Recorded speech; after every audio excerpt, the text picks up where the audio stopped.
Chapter 70. After a while, the contract between Sieg and Astolfo was completed. Under the push of Wuming, Sieg said that as the master of Blackrider, he was willing to be used by the black side, but the premise was that the androids could no longer be used as mana supply, and the androids could no longer live in the castle. However, Fiore said that she was only the next patriarch, and the current patriarch, Danik, was still in the Sky Garden, so she couldn't promise Sieg, but she could temporarily settle the androids before Danik returned.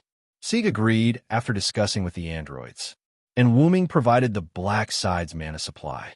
Wuming took out a tool that could provide mana supply and gave it to Fiore, letting her connect the mana supply of each servant. Then, Wuming received a message from Leo.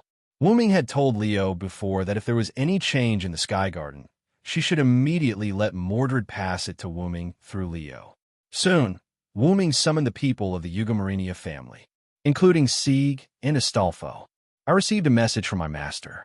Vlad III had been turned into a vampire and was killed by a red master. His master, Danica, had fused with the vampire and died together. Indeed, Archer also informed me that Uncle Danik and Lancer are dead. Fiore said. He is now retreating with Berserker, Ruler, and Red Saber. It is estimated that they will reach Myrenia soon.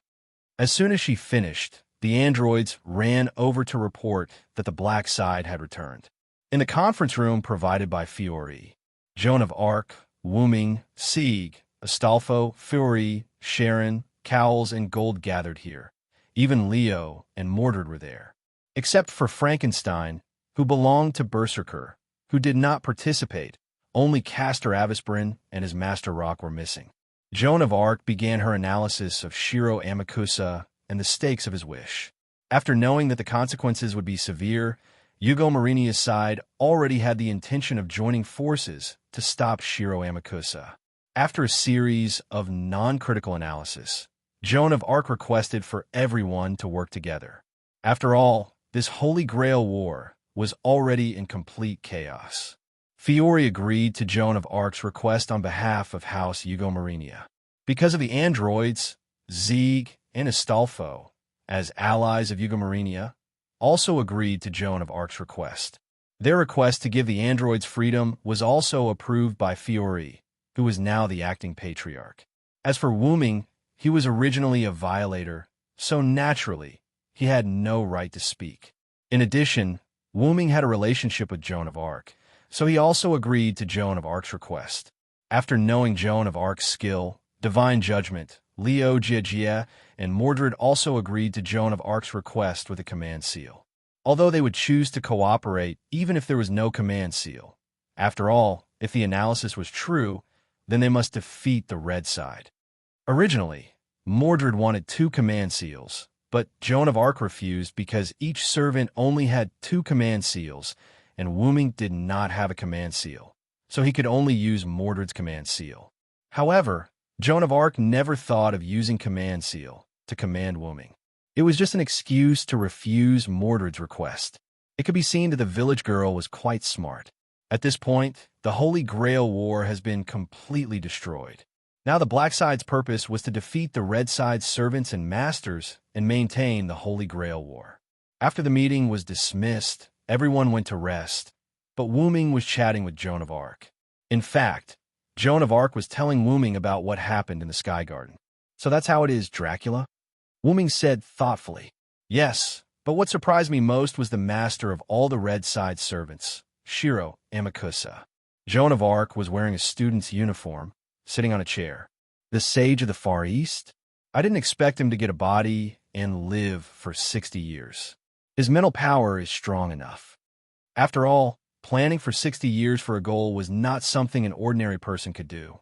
Only a hero who becomes a heroic spirit can do that. Wuming said slowly. Now that he thought about it, he was almost 60 years old. He couldn't remember. After all, age was meaningless for a race like the Dragon of Origin that was almost immortal. There must be something wrong with that man's wish. I think so. This must be the purpose of my summoning. Joan of Arc said, I see. I will do my best to help you. Please advise me, Joan of Arc. It was the first time he called Joan of Arc by her nickname, which made Joan of Arc feel a little awkward, but Joan of Arc responded. Okay, I'll leave it to you, Sodlek. At that moment, the outside of Malnia's citadel was shaking as if there was an earthquake. Wuming and Joan of Arc looked at each other and quickly ran out. In the courtyard, several servants and masters gathered together. What happened? What the hell is going on? Gold, who was wearing pajamas, hurriedly shouted. Soon, everyone saw the culprit that caused the earthquake. There was nothing he could do about it. After all, there was a gigantic magic puppet over 10 meters tall walking towards him. The earth was trembling because of it. That's Black Castor's noble phantasm. Joan of Arc was the first to call out the puppet's real name. Crown Light of Wisdom, Golem Kethermalchit. I'll go first, Jahan. Wuming condensed his armor, took out Meteor Silver, and shouted at Mordred, Come with me, Mordred. Of course, Mordred's face was full of arrogance. She condensed her armor and sword and rushed forward with Wuming. Seeing the two of them rushing up, Lion Jieji asked, So where's Black Castor? Why did he attack his own faction? Joan of Arc said, In my perception, Black Castor has already left. This noble phantasm seems to have the property that it won't disappear even if the servant leaves. Fiore, who was standing at the side, said sadly, It seems that Rocher has been used as a furnace by Castor. In fact, after Avisburn was almost killed by Wuming, he went to crown Light of Wisdom, Golem Kethermalchit, with his master Rocher. Because Avisburn knew that his master had no command seal, and because his magical power was almost exhausted, even if he could barely keep his body from disappearing, it would be impossible for him to complete his noble phantasm in the future. Therefore, he tricked Rocher to come here as a condition for his noble phantasm's release. He turned Rocher into a furnace and sacrificed Rocher to release his noble phantasm. And he himself knew that he was also at death's door. So he gave up himself and turned in a magical power to integrate into crown Light of Wisdom, Golem Kethermalchit. After all, his wish was to complete his noble phantasm. Now that his wish has been fulfilled, there was no need for him to exist. Wuming and Mordred kept attacking crown Light of Wisdom, Golem Kethermalchit, but it didn't have much effect at all. Therefore, all the damage was eliminated. That's the effect of crown Light of Wisdom, Golem Kethermalchit, recreating the Garden of Eden, and there is no damage in the Garden of Eden. Joan of Arc shouted, You must make its feet leave the ground, and then crush its head and heart. Understood. Wuming shouted. Chapter 71. After knowing its weakness, Wuming no longer fought with the crown Light of Wisdom Gold Kethermalchit. Wuming released a large amount of magical power and accelerated, avoiding the crown Light of Wisdom's attack. He then slid under the crown Light of Wisdom and held the sword with both hands. Then he used the sword as a plank and hit the lower part of the crown, Gold Kethermalchit. That hit made the men present shudder. Don't get me wrong, Wuming wanted to hit it into the air. With the release of magical power, a large amount of magical power rushed out of Wuming's body like starlight. The Light of Wisdom Gold Kethermalchit was sent flying into the air by Meteor Silver, and its huge body was still struggling. Then, Wuming held the sword with both hands on his waist, and the starlight in the sky flowed rapidly, and the Meteor Silver began to gather a large amount of starlight. Silver, with the release of Noble Phantasm, Wuming swung the Meteor Silver, which gathered a large amount of starlight, upward. The starlight rushed toward the sky like a rushing river until it completely covered the crown Light of Wisdom. The light beam formed by the starlight continued to fly upward until it reached a place where people couldn't see it. After a while, the light beam became thinner and thinner until it disappeared. The 10-meter-tall crown of Wisdom Golem Kethermalchit was completely turned into ashes. Not even a speck was left. Only a little bit of starlight that had not completely dissipated was left. Wait for me. The Silver Knight stood in place with his sword. Masters such as Fiore, Collins, and Gold were all dumbfounded. Sieg was fine. After all, he was just born not long ago, and he didn't know how powerful Noble Phantasm was. The heroic spirits were still fine, but they were also a little shocked. How? How? How is this possible? How could the French General Sodelec have such a powerful, noble artifact? Gold said in a trembling voice. Indeed, Sodelec only fought against ordinary people, and he didn't do anything like that. He shouldn't have such a powerful relic. Collins gulped and pushed his glasses up. Hey, Ryder, are there only a few servants with such a powerful relic? This was the question Sieg asked Astolfo. Huh, are you an idiot, master? Such a powerful relic is already considered a first-class servant, Astolfo said. Also, if I'm not mistaken, Sodelec's noble phantasm hasn't been fully unleashed. In other words, it hasn't been fully unleashed yet, said Sharon, the black archer who was assisting on the roof earlier. On the other hand, Mordred directly rushed over to Wuming's neck and laughed loudly. As expected of Villo, what a beautiful attack. Wuming touched the armor, took back the meteor silver, and looked at Mordred helplessly. I told you to train with me, but you didn't listen. You even started a rebellion when I wasn't around. I really don't know what you were thinking. You bastard, shut up. What's there to show off? Even so, didn't I still end King Arthur? Mordred looked at Wuming with a fierce expression. Even if the two of them fought on the spot, no one would doubt it. That, I've been curious since the beginning. Red Saber has always called Mr. Sodelec a Villo. Could it be that Mr. Sodelec isn't actually Sodelec, but a Knight of the Round Table Villo? Fiol, who was sitting in a wheelchair, asked. As soon as she asked, the scene became silent. There was no doubt that this was a secret for the heroic spirits. In fact, there's nothing to hide. If you still don't want to sleep, then I'll tell you my story. Because of the attack of the crown, Light of Wisdom, Gold, Kethermalchit, Myrenia's fortress was also damaged, so everyone didn't plan to sleep. They had to clean up the damage first. Under the command of Cowles, the androids began to move the stones and clean up the damaged places. The servants also came to help, and Cowles, Gold, and others also joined in. Only Fiol, who had difficulty moving, sat in a wheelchair and listened to Wuming's story. First of all, I'm Sodelec, but I'm Villo, a Knight of the Round Table.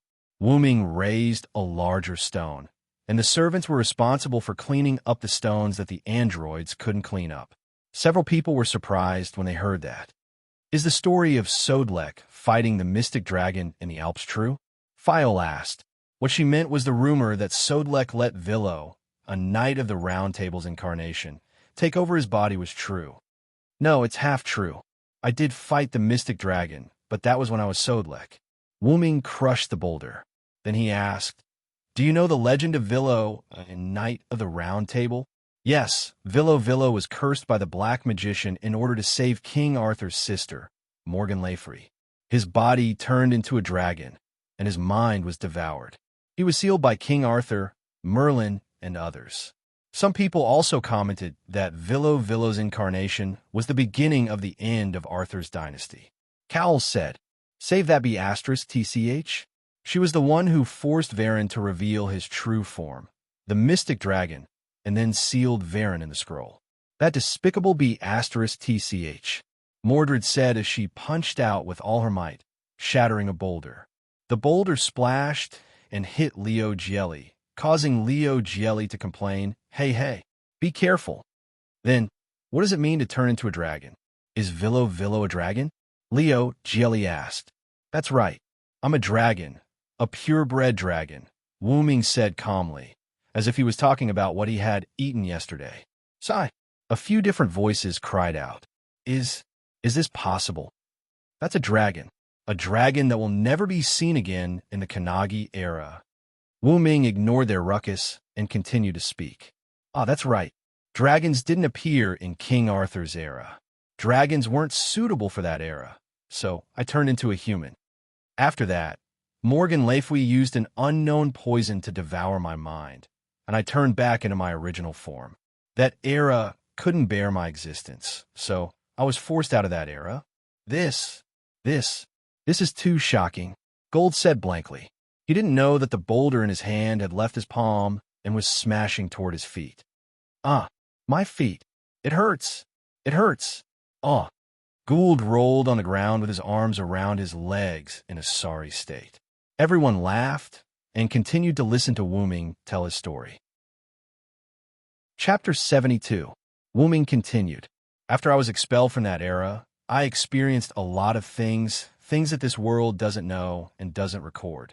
Finally, I came to the origin. At this point, everyone stopped what they were doing. Even Golder, who was holding his feet and crying in pain, stopped talking and looked at Wu Ming quietly. To be honest, what's so good about the origin? It's all chaos. For humans, there's no benefit in it other than being assimilated by the origin, Wu Ming said contemptuously. The magicians present all knew that Wu Ming was mocking those magicians whose ultimate goal in life was to trace the origin. However, Patriarch Darnik of the Yugamarinia family also seemed to want to trace the origin, so they, who carried the name of the Yugamarinia family, belonged to this kind of people. Fiol, Collins, and Golder were all silent. Were they disappointed because the origin that the magicians had been searching for was easily found by the other party? Or were they sad because they were mocked by the other party? Wu Ming didn't know the reason for their silence. But Wu Ming knew that the three Yugamarinia magicians present were not evil people. From Wu Ming's point of view, the three Yugamarinia magicians present were not evil people.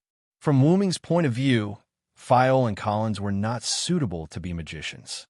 This was not referring to their aptitude, but their personality, especially Fiol, who was like a little sister next door.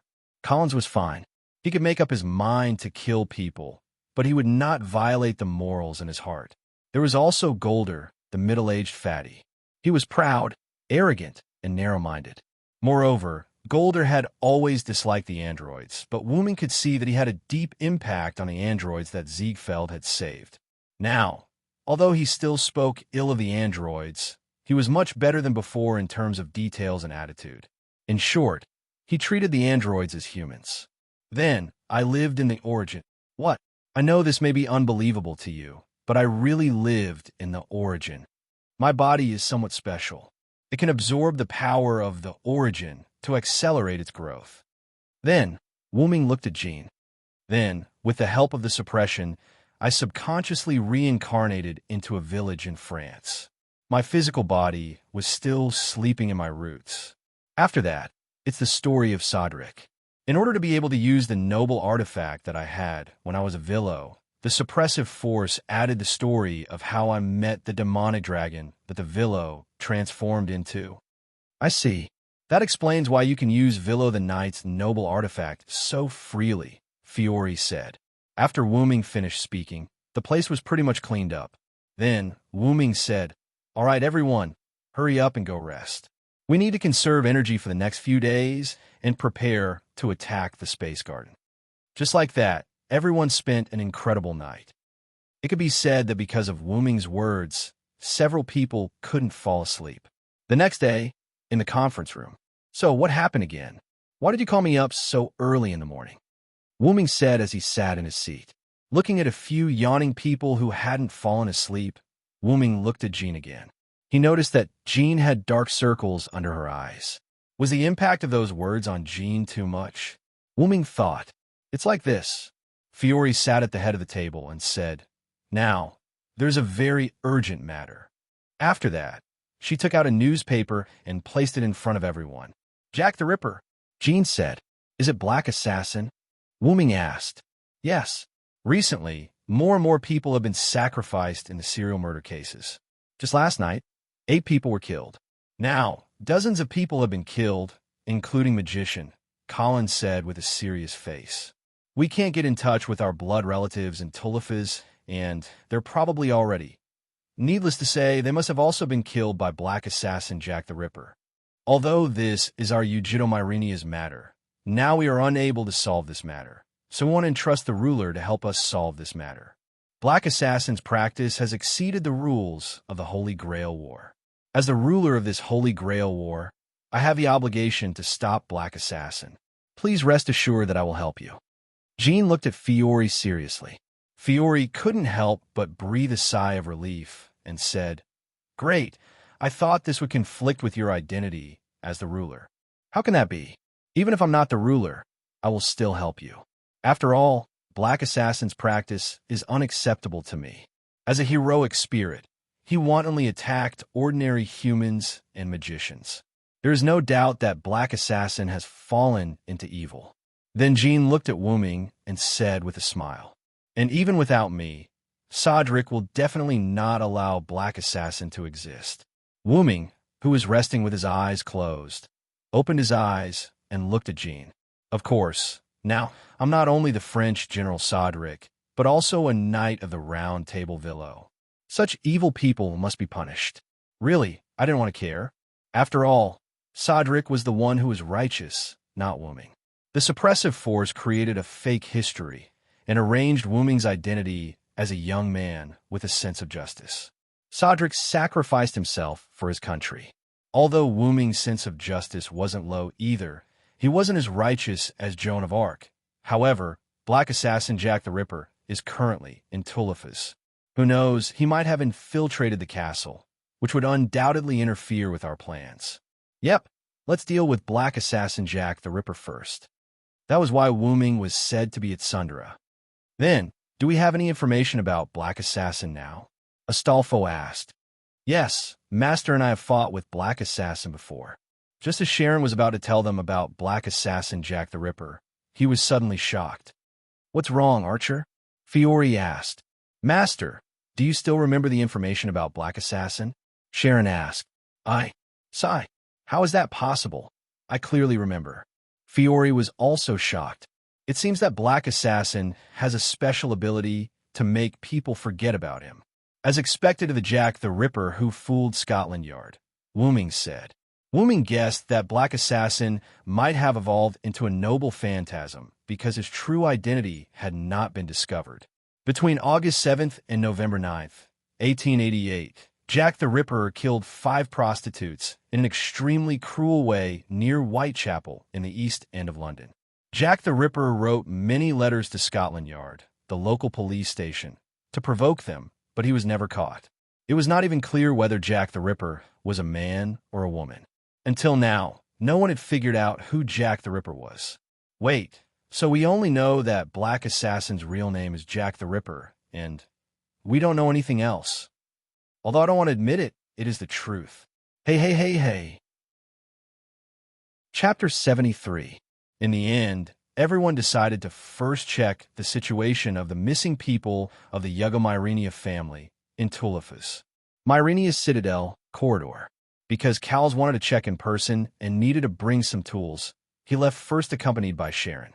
Sieg and Astolfo seemed to have gone to find the androids, and Fiore became the patriarch because of Darnick's death, so she still had work to do.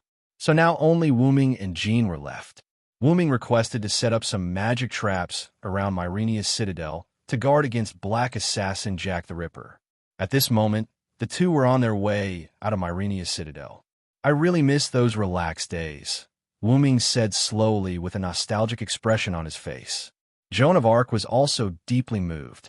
To be honest, you've never been like a child since you were young. No matter what you do it well. You're calm and strict. Back then, there were many girls who fancied you. Jean covered her mouth and giggled. Wu Ming looked at Jean with a relaxed expression. I'm sorry, Jean. I didn't tell you about my past. How could that be? Jean shook her head. Because I know, whether it is Villo or Sodlek, they are all you, aren't they? So I will accept them all. Then, Jean showed a big smile to Wu Ming. After seeing this smile, Wu Ming also relaxed. Really, and you still say you're not Saintess. Your ability to heal people's hearts is really strong. But Jean was unhappy when she heard this and began to preach to Wu Ming with a straight face. Really, Sodlek, I always said that I am not a Saintess, and you still dare to tease me. Wu Ming quickly waved his hand and said, Sorry. Then Wu Ming looked at Jean seriously. But for you to say such things, maybe you really are a Saintess sent to the human world. Jean had a helpless look on her face. Hey, Jean, do you remember our companion? Wu Ming's question silenced Jean. Then, she slowly said, How could I forget? They are our companions who fought off the invaders with us. Ah, that's right. This is a memory that can never be forgotten. Especially after you were captured, Gil and the others asked Charles VII, who had ascended the throne with your help, to send troops to arrest you. They knelt for 3 days and 3 nights. Is that so? I'm really sinful. Jean's face was slightly sad. Clearly, this holy maiden was unwilling to see her companions treat her in such a manner. Charles VII also wanted to save you back then, but he couldn't do it in the current situation. Gil and the others couldn't do anything either. Wu Ming looked at Jean. So I'm here. The atmosphere gradually became sorrowful. We were born together in a village called Domremy. We left the village together and fought together for 2 years. In the end, we were burned to death together. If there's anything I regret, it's that I didn't get to see the smiles of the French people defeating the invaders. But I don't regret it, Cedric. Jean looked at Wu Ming. I have sinned deeply, and I have always felt lucky to be able to return to the arms of the Lord in the end. Then Jean looked ahead and continued to speak. But I think it is a happy thing to die with you, although I don't want you to be burned to death. Then, after seeing the gate of Myrenia, Jean quickened her pace and walked out of the castle. Wu Ming gradually stopped and looked at the back of the holy maiden, as expected of someone who looks just like Leah. With that, he strode forward again. Well, I'm just not satisfied with the lack of a hogue. If Jean heard this, she would probably roll her eyes again. She might also ask who Leah was. Outside Myrenia City, Wu Ming took out a large number of scrolls from the golden ripple, and they piled up in front of Wu Ming's chest. Then Wu Ming said to Jean, "These are the magic scrolls I accidentally obtained when I left Britain to travel.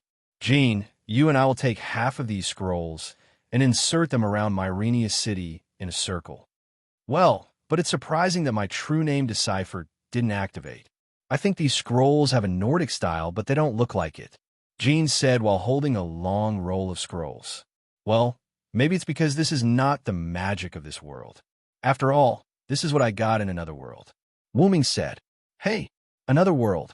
Then you have to deal with these magic of another world properly. If you are accidentally discovered by the people of this world, those magicians will definitely go crazy again," Jean said with a smile. "Yes, these scrolls will disappear after they are activated, and the magic will automatically dissipate when the time limit is reached. Don't worry," Wu Ming explained. "Then let's get started." After that, Wu Ming and Jean began to arrange the scrolls.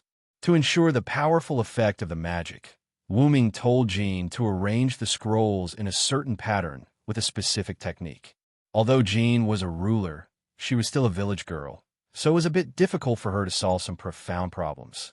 Wu Ming could only smile helplessly and let Jean help him arrange the scrolls. Soon, the two completed the arrangement of the scrolls. Wu Ming smiled and said to Jean, "Jean, I remember you relied on a high school student. So do you know how to do math questions?" "I don't understand." "Ha ha ha."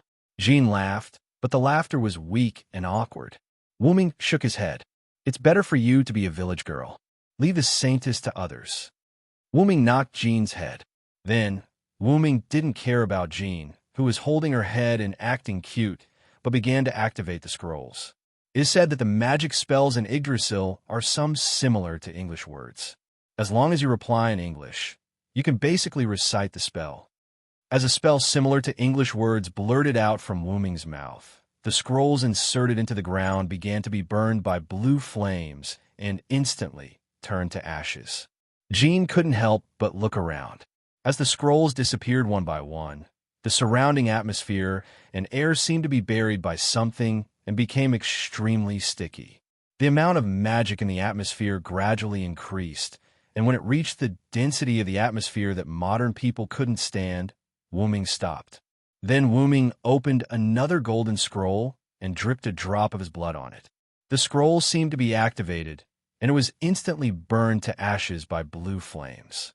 At this time, the amount of magic in the air returned to normal. Really, because of the influence of my class, I can't use high-level magic at all. The scroll just now was forcibly released with my own blood. Wu Ming said somewhat unhappily. Those scrolls were some magic scrolls between level 40 and 60, which dealt with Wu Ming's skills. Magic C studied magic a little, but didn't pay much attention to magic. Because of Magic Dragon, the level was slightly increased. If it weren't for Magic Dragon, Wu Ming could only use level 20 to 40 magic. According to Wu Ming's inference, Yggdrasil's magic and the corresponding level of the moon world corresponded like this.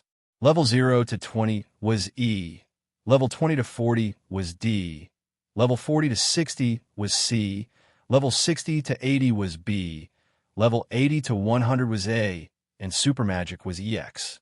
The golden scroll just now was a level 80 item. Okay, now it's almost done. At this time, the rest of the people were almost ready. Chapter 74. After everyone was ready, Wu Ming, Joan of Arc, Sharon, and Collins went to Tuliphas's missing relatives to investigate. Fiori, Sieg, and Astolfo stayed in Myrenia Citadel. Because the missing people were distributed in different places, it took a long time to investigate the last missing person. In the basement of a room, including this place, 8 people have been investigated. This is the last place to investigate.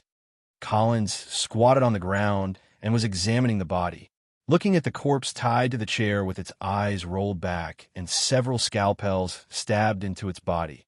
Everyone fell silent. Collins pulled out the scalpels one by one, and there was no more blood to flow from the wound. The results of the investigation in 8 places have a commonality. Everyone's heart was dug out.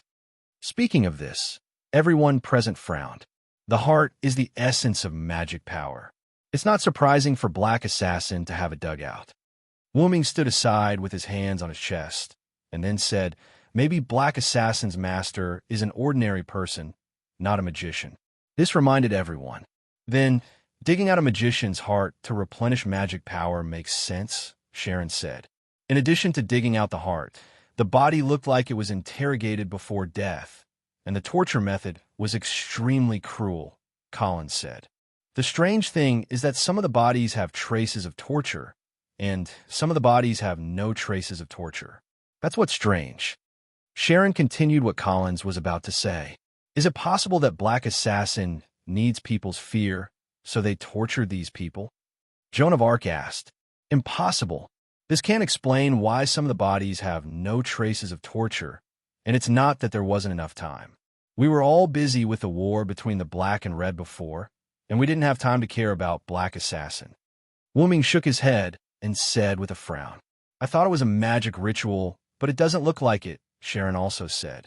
Cal stood up and walked back. In that case, I'd better implement remnant memory. Jean did not understand these magic tricks and asked, what is that? It's a kind of magic that can obtain information about them before they die, although it's a little dangerous. Collins took a chair and said, but now we can only abandon the rook to save the king. Wait. Wu Ming seemed to have sensed something and quickly said. After that, he rushed out in an instant, leaving only one sentence. The magic trap I left in Myrenia has been triggered. The opponent is a servant. What? Carong immediately ran over as well. Berserker, Cowell shouted to Sharon. Ah, cried Frankenstein, and ran out. The people being interrogated are all people who have the password to open the mechanism in Myrenia's Citadel. So that's how it is. Black Assassin wants to attack Myrenia's Citadel, Collins analyzed. After listening, Jean hurriedly ran out. Only Cowles followed him out unhurriedly. After all, no matter how fast he was, he could not reach the speed of a servant. Not to mention, he needed to calm down. Cowles picked up his phone at this time and wanted to call his sister, but at this time, the phone showed that there was no signal. Sister, please don't let anything happen to you. Cowles could only pray like this. At this moment, Yugo Myrenia family, Myrenia's Citadel. Around the edge of the citadel, magic formed a protective barrier, protecting the entire citadel in a hemispherical shape. The outside of the protective barrier was filled with thick fog, including the roof. The cyborgs who were originally left outside Myrenia Citadel also withdrew. In a hall at the entrance, Gold, Sieg, and Astolfo were checking these cyborgs. Some of the cyborgs were outside the protective barrier and inhaled slight fog acid. Fortunately, they were treated in time, and there were no casualties for the time being. Gold asked at this time, Where's Fiori now? Is there a guard around her? A cyborgs on the side replied, The Patriarch is now in the former Patriarch's study.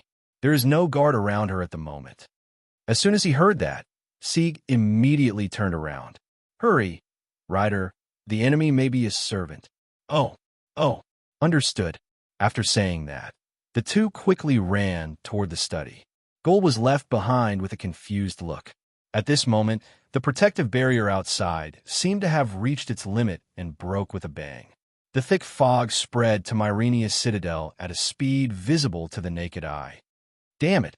Gold quickly took out a golden sandalwood-like box, put it at the door, opened the lid, and a purple smoke came out.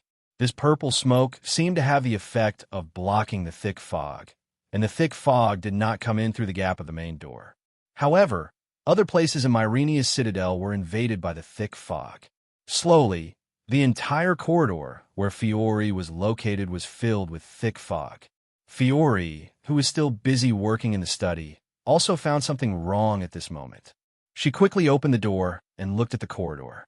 Looking at the corridor covered with thick fog, Fiore took out a magic handkerchief, covered her nose and mouth with one hand, and pushed the wheelchair with the other hand, walking toward the room where her magic dress was stored.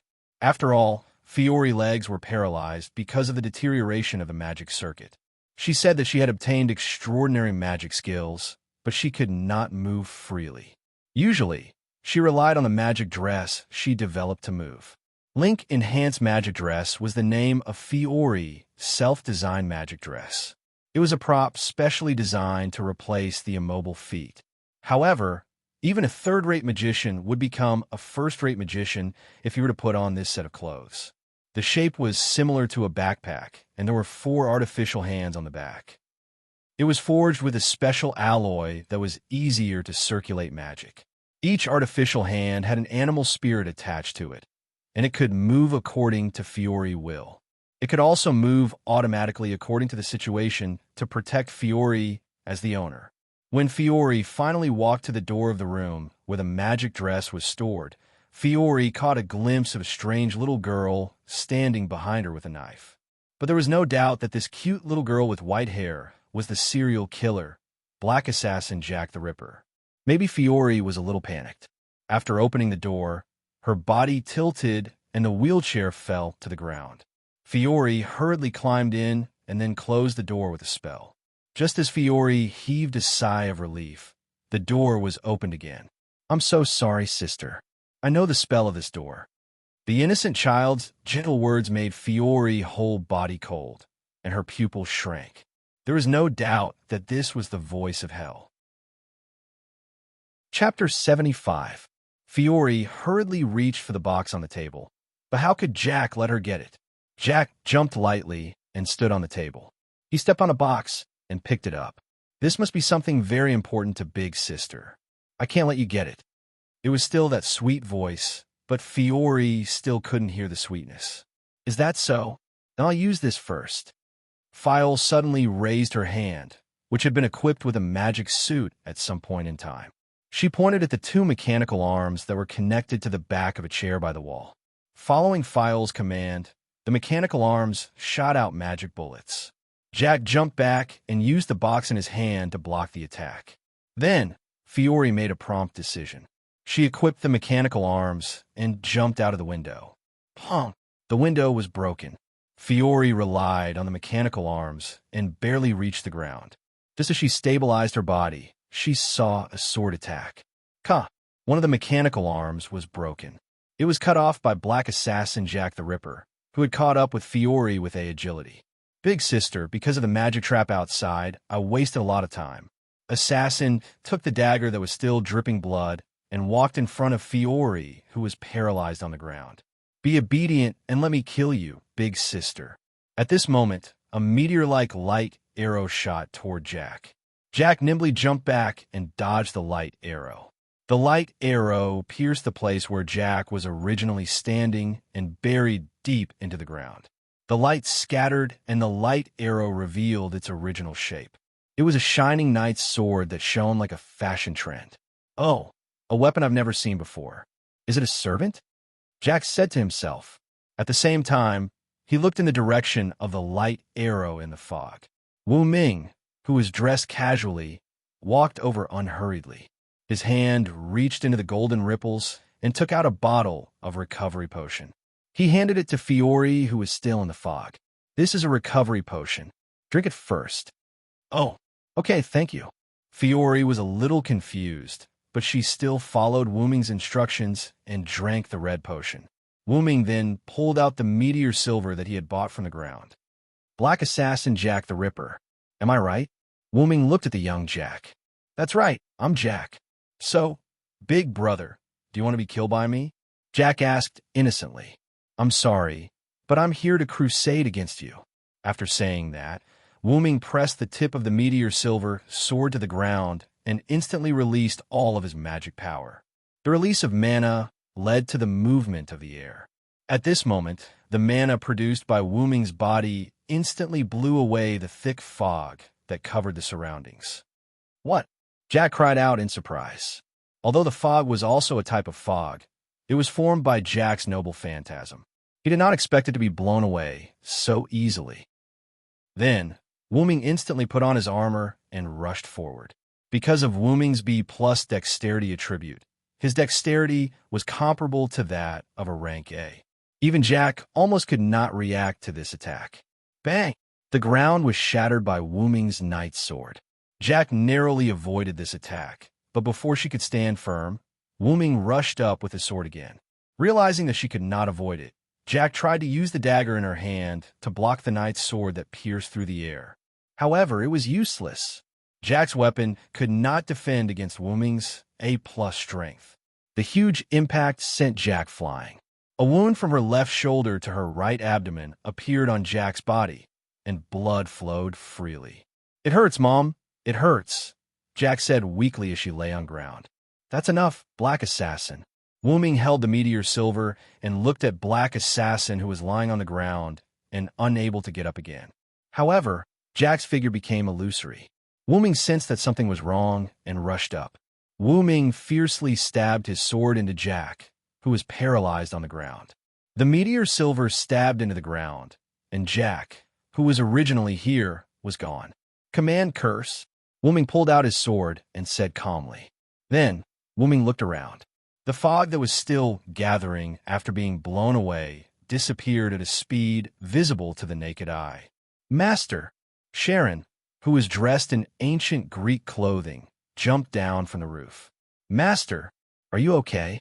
Sharon crouched down and wanted to help Fiore, who was lying on the ground. "I'm fine, Archer. It's all thanks to Mr. Sodrick this time." Fiore stood up with Karen's help and thanked Wu Ming.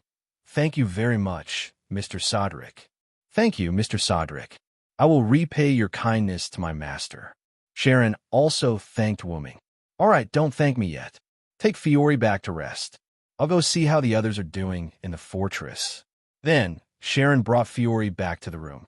Wu Ming saw Sieg and Astolfo, who hurried downstairs. "Mr. Sodrick, how are you? Are you okay?" Sieg asked worriedly. "The fog has dissipated. Did Assassin retreat?" Astolfo asked. Wu Ming put the meteor silver into golden ripple and said to the two, "Black Assassin Jack the Ripper has been injured by me. When I dealt the fatal blow, his master used a command curse to summon him back." After saying that, Sieg and Astolfo let out a sigh of relief. After all, they knew that the other party was not a powerful servant. "By the way, are some of the androids poisoned?" Wu Ming asked. "Yes, because some of them accidentally inhaled some of the fog outside the protective shield you set up. But there are no deaths for now," Astolfo said. "Then I'll give you these." After saying that, Wu Ming opened the golden ripple again and took out a large amount of red potions from it. "I've given it to you before, and you've used it before. You should know how to use it. Give it to the androids." Sieg and Astolfo held more than 10 bottles of red potions and looked at Wu Ming, not knowing what to do. "That, Mr. Sodrick, you haven't used all the potions you gave us before. You don't have to give them to us anymore." Sieg asked carefully. Yeah, I would have forgotten if you didn't mention it." Astolfo agreed. Wu Ming just smiled faintly. "Save the extra for later. If one day I'm not here, you won't be able to find me even if you want to." With that, he strode towards Jean, who had just rushed over.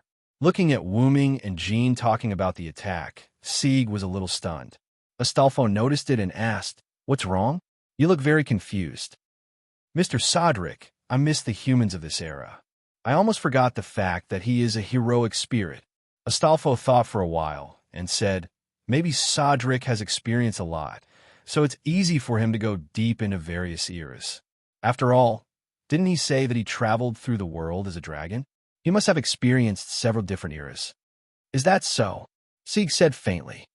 Okay, let's go and give these potions to the androids first. Let's go. Wait for me, Ryder. Chapter 76. Evening, Myrenia's Citadel, conference room. Everyone sat in their chairs and looked at Wuming, who was analyzing the situation. Black Assassin does have the ability to erase his memory and information. This has been confirmed. Wuming crossed his arms and looked at everyone. But I can feel that Black Assassin has been injured by me. That's what my sword said. And if the other master is an ordinary person, then Black Assassin will definitely attack again, because he needs to replenish his magic and recover his body.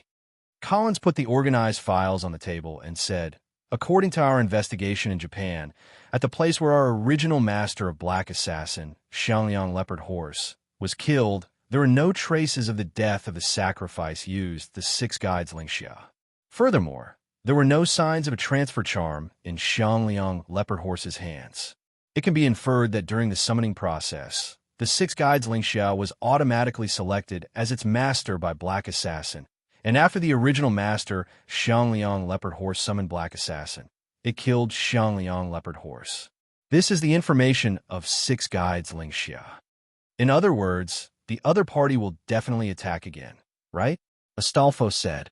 Yes. What we need to do now is to wait for Black Assassin to come, Wuming said. And Black Assassin triggered my magic trap, leaving a mark on his body. As long as he comes within a certain range of me, I can detect him. But how do we lure Black Assassin out? Fiore asked. After a short rest, because Fiore was not injured, and because she was the current leader of Yujito Myrenia, she came to participate in this meeting. I could be the bait, Sieg stood up and said. No way. It's too dangerous, Master. You're not a servant at all. You can't defend against an unexpected attack. As Sieg's servant, Astolfo immediately retorted. That's right, Sieg. Although you want to help everyone, you are too weak as a human. Because of Zegify's heart, Sieg's body was no different from an ordinary person. His magic circuit was also of high quality. His physical fitness was even better than ordinary people. However, Sieg was still a human being. He couldn't defend himself from the attacks of the servants in the dark. Even the weakest assassin couldn't do that. It wasn't that Sieg was weak, nor was it discriminating against servants, but Sieg's servant was too powerful. Don't worry, Siegelkoen. Because I'm a servant, I can suppress the presence of a servant. Jean said, and I will be by Jean's side. I have this item that can shield my aura. Nothing will happen. Please rest assured. Wuming echoed. Yes, I understand, Sieg said with disappointment. Wuming took a deep look at Sieg and then ignored him. Astolfo is responsible for observing from the sky. Sharon is responsible for sniping from Mylenia's fortress, and Sodlek and Jean will be the bait. Collins said, so it's decided. In order to prevent Black Assassin from attacking ordinary people at night, let's act tonight. Wuming stood up and said, yes. Everyone replied. After the meeting, Wuming did not choose to have dinner with Jean. Instead, he went to Sieg and said, let's talk, Sieg. Sigh. Sieg and Astolfo said. After a while, Jean took Astolfo to the restaurant. Wuming and Sieg walked on the wall of Mylenia's fortress. Sieg, do you think you're useless? Wuming took the lead to speak. Sigh. Mr. Sodlek, I really want to repay you for helping me, but Sieg said softly. Sieg is willing to give you the heart, not only because he wants to help the people in need, but also because he wants to help the people who ask for help and the people who don't give up. Wuming stood on the edge of the wall and looked at the endless grassland in the distance. The grassland, which was originally the battlefield of the Black and Red Army, had been repaired by magic, and there was no trace of damage. Even so, I haven't been of much help to everyone. I've always been asking for help. Everything depends on you, whether it's saving my fellow countryman, Miss Fiore being attacked by Black Assassin, or acting as bait. If it weren't for you, I would have been in a worse situation. Sieg lowered his head in disappointment. You underestimate yourself, Sieg. Sieg did not speak, but looked at Wu Ming with some doubts. Let's not talk about the fact that you have the best magic circuit as an android. You are now the master of a servant. Wu Ming turned around, looked at Sieg, and continued. The master of a servant is not something that any magician can be, not to mention that you became a master by virtue of your bond with the servant. Although he saved you out of a sense of heroism, he was willing to conclude a contract with you because he remembered your character, and Astolfo saw it in his eyes, and he recognized you as a human. You conveyed your will to me, to the people of Marina. Otherwise, even I alone can't change their view of you. What Wu Ming said was true. Afterward, Wu Ming told Marina and the others about Sieg's thoughts. After listening, they were silent for a long time. Only Golder was a little uneasy, but under Wu Ming's pressure, he didn't say anything. And those androids, I believe they must be grateful to you now for helping them win freedom. Then, Wu Ming turned back. Wu Ming looked at the vast night sky and said, Let's take the example in front of us. Valiant spirit, a servant. Look at Astolfo. His power is weak among the servants. Some powerful magicians can defeat him. But have you ever seen him discouraged? You know the story of Astolfo, right? His strength in the legend of Charlemagne is too different from the other warriors, but he can still be ranked as one of the 12 warriors of Charlemagne. Do you know why? Wu Ming asked. Sorry, I don't know. Sieg replied. It was too complicated for an android who was born not long ago. That's because he has the power of the heart. The power of the heart. Sieg said thoughtfully. Whether it's the declaration of destruction that can break all magic from the witch, or the lost spear of Argalia, or the magic horse from the evil magician Atlanta, Astolfo relied on the power given by others to get through the difficulties. And Astolfo has a strong heart, a casual and upright character, so he was entrusted by so many people. It was precisely because Astolfo didn't care much about these external forces that he was included in the list of her noble phantoms. The strength of the heart is the real strength. The strength of the heart is the real strength. Sieg muttered this sentence, thinking, This is what my grandfather who adopted me told me, and I always remember the truth he taught me. Then, as if he had thought of something, Wu Ming said, Right, by the way, protecting you wasn't just because of Ziegfeld's request, but also because I have a whole new level of respect for you. Also, since you have accepted Ziegfeld's heart, you must have also obtained his power, but it hasn't been activated yet. Wu Ming turned around and was ready to leave. After all, if he didn't leave, his stomach wouldn't be able to stand it. Think about it. Don't worry about us tonight. Believe in the power of the heart. Chapter 77. After leaving the city wall, Wu Ming went to the dining hall. Everyone else had already finished eating. Only Jean and Astolfo were still waiting. Jean returned to the dining hall because her body needed to eat. Astolfo didn't need to eat, but he would eat with Sieg. Wu Ming was the same. Wu Ming would eat with Jean. Yo, Cedric, Astolfo greeted him warmly. How is it? Jean asked. He won't understand in a short time. There's still a long way to go. There's no need to rush. Wu Ming replied with a smile. Then hurry up and eat, Cedric. After a while, Cedric and Jean were almost done eating, but Sieg still hadn't arrived. Why isn't Sieg here yet? Did you make him stupid, Cedric? Astolfo said while lying on the table in boredom. Coincidentally, Sieg pushed the door open and entered just as Astolfo finished speaking. Sigh, Mr. Cedric. Sieg was a little embarrassed because he had just been lectured by Wu Ming. He was like a student who had just met his teacher. Hurry up. Sieg, hurry up and eat. We still have to move later, Astolfo said. Oh, okay. Soon, everyone was ready. Fiol and Cowles were overseeing Myrenia's citadel. Frankenstein followed Cowles and Fiol and was responsible for protecting them. Wu Ming and Jean were the main force and bait. Astolfo was scouting from the sky. Sieg had to deal with special situations with Astolfo, so he rode the eagle with Astolfo. In the end, Sharon would use all-seeing eyes to snipe. As for Leo, Gielli, and Mordred, they were on different sides. Even with Wu Ming, Leo Gielli still insisted on moving separately. After discussing how to deal with Shiro Amakusa, the two of them found a graveyard near Tulifa's and left Myrenia's citadel. Let's go, Jean. Okay. Wuming took out a bottle of potion and drank it. This was a high-level potion from the YG Garesisel World Tree that had a special invisibility ability. It could block the detection of skills, and only the detection of buildings could see through it. After drinking it, Wuming instantly became transparent.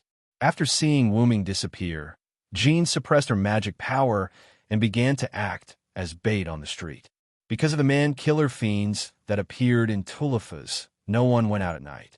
The moonlight shone on the ground, and Joan of Arc, wearing a student uniform, walked on the street step by step.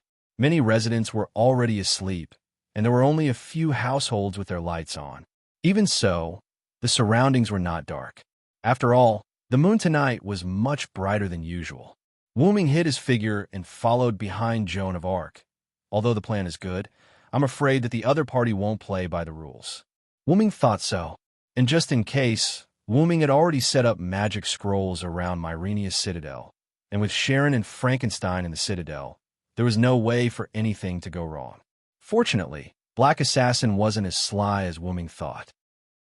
Slowly, the surroundings started to become foggy. Whether it was Sharon, who was using clairvoyance to observe from the top of the citadel, or Astolfo, who was riding an eagle together with Sieg, they were all tense as they observed Joan of Arc's surroundings. At the corner in front of them, a black shadow flashed by, and Joan of Arc saw it. It was as if the shadow was luring Joan of Arc. Seems like the other party isn't a simple person. He knows how to lure the enemy. Wuming said from behind Joan of Arc, "Then do we need to chase after him?" Joan of Arc asked without turning her head. "Of course, the other party has already created an opportunity for us. How can we not use it? Don't worry, I'll be right behind you." Yeah. After that, Joan of Arc rushed to the place where the black shadow disappeared. After a series of tossing and turning, the black shadow led Joan of Arc to a residential area that was accessible in all directions.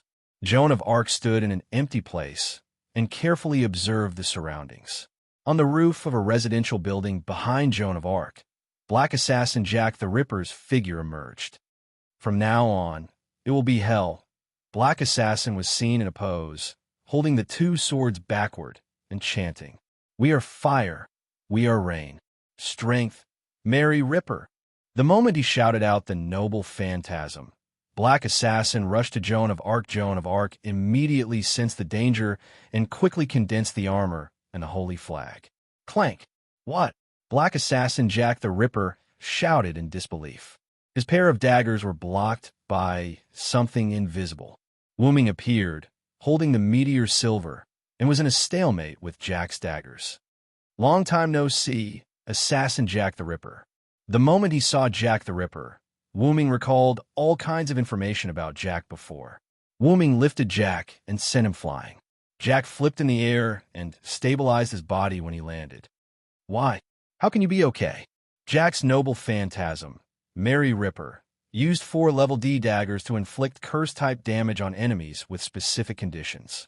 When the conditions were met, there would be a curse effect of resentment. It was said that there were more than 80,000 prostitutes in London's slums who were killed and thrown away for the sake of living. There were 3 conditions. Night, female, fog. If Jack used his noble phantasm when all the conditions were met, the target's internal organs would immediately be pulled out of the body and become a corpse to be dissected. If the conditions were not met, it would only inflict damage, but at this time, every time the conditions were met, the power would also increase. But, big brother and big sister, why are you okay? Jack's noble phantasm was not a dagger attack, but a curse, so it could be used from a distance. The minute could be targeted from a distance. Even if someone blocked the noble phantasm, the targeted person would be hurt. Jack was a little confused.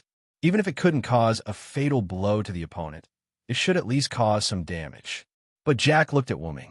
He clearly hit Wuming, but he didn't see any effect. And Joan of Arc, who was behind him, also didn't seem to be affected. How can using a curse on the Mystic Dragon work? Wuming said sarcastically. Mystic Dragon EX. entangled by the so-called curse of being possessed by the mystic dragon, cursed as a dragon with huge magical power, basically ignoring all negative effects. The curse of 80,000 abandoned babies is not enough. Wu Ming shouted, and I have resistance to curses. Even if you hit me, it will only cause a little damage, and it can't cause fatal damage to me at all. Joan of Arc, who was holding the holy flag, said, what was needed to defend against the effect of this noble phantasm was not physical defense, but resistance to curses. It happened that Joan of Arc, as a saintess, naturally had resistance to curses, and her level was not low. Surrender, Jack. If you surrender now, I won't kill you. Sigh. Chapter 78. Sigh. Not only Jack was puzzled, but even Jean was also puzzled. If you surrender now, I will restrict your freedom until the end of the Holy Grail War, Wu Ming continued. For some reason, Wu Ming rejected the original plan to get rid of Jack the Ripper. But Jean seemed to want to say something. However, Wu Ming interrupted her. Let me be willful for once, Jean. Okay then. After all, Jean and Cedric were close friends who had gone through life and death together. After thinking for a while, Jean, who couldn't think of a reason, decided to believe in Cedric, who was also Wu Ming. After seeing Jean agree, Wu Ming smiled. Then he said to Jack, how about it? Have you thought about it? Your body hasn't fully recovered yet. It must be very disadvantageous for you to go against us. Wu Ming looked at Jack, whose body was wrapped in bandages, and saw at a glance that Jack's injury caused by Wu Ming hadn't recovered yet. I refuse, big brother. What are you talking about? We are enemies now. Jack's innocent face looked at Wu Ming expressionlessly. Is that so? Is it your answer? Wu Ming closed his eyes and said, then I will completely defeat you. Wu Ming opened his eyes, and red vertical pupils appeared in his black pearl-like eyes. The shiny silver armor was instantly donned. Wu Ming held his knight's sword and rushed towards Jack in an instant. Jack also came prepared this time. At the moment Wu Ming moved, he also jumped back and threw a child out of the darkness. Wu Ming held the child, looked at Jack who jumped on the roof and began to retreat, and quickly handed the child to Jean. Jean, I'll leave him to you. No problem, don't worry, go after him. After Jean took the child, Wu Ming looked in Jack's direction. Jack jumped onto the roof, looked at Wu Ming, and began to jump from house to house. Meanwhile, Wu Ming stomped the ground with his right foot, releasing a large amount of mana. With Wu Ming's right foot as the center, spiderweb-like cracks appeared on the ground. Wu Ming directly charged into the sky, bursting toward Jack, who was constantly jumping on rooftops. What? Jack felt Wu Ming catching up. He turned around and couldn't help but exclaim in surprise. Jack hurriedly changed directions and jumped into the complicated and narrow residential streets in an instant, sprinting quickly. With Jack's dexterity, coupled with his aura-blocking A skill, it was reasonable to say that escaping should not be a problem.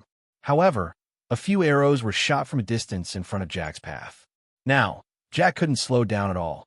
If he slowed down, Wu Ming would catch up. But if he didn't slow down, the arrow in front of him would definitely hit him. There was a wolf in front and a tiger behind. Jack was on guard against Wu Ming catching up and waiting for him. While holding a dagger, he was ready to cut off the arrows. Just as Jack cut off these arrows, suddenly a special arrow that was twice as fast as the previous arrows burst toward him. Jack was just about to use his dagger to hit the arrow when Wu Ming, who was behind him, shouted, "Don't even think about it." Wu Ming gathered his mana on the meteor silver sword, held the hilt with a backhand grip, and threw it out like a javelin. Jack knew that he couldn't block this blow, so he could only use his dagger to block the sword's trajectory. Poochie, the arrow that burst out directly shot through one of Jack's legs. Because of the impact of the arrow, Jack's leg was directly broken. The broken part showed a golden state of spirit, and Jack fell weakly to the street. Jack looked at Wu Ming, who was chasing over, and no one knew what he was thinking. Wu Ming didn't launch an attack and just watched.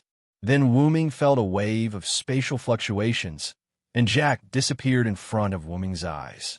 Sure enough, it's a command spell again. Wu Ming stood on a building and watched Jack disappear. But Wu Ming had already suffered once, and he definitely wouldn't suffer again. When Jack attacked Fio last time, Jack had been marked by Wu Ming's magic trap. Although there was a time limit, in the current situation, there was plenty of time. As long as he wasn't far away from Wu Ming, he wouldn't be able to get rid of Wu Ming's pursuit.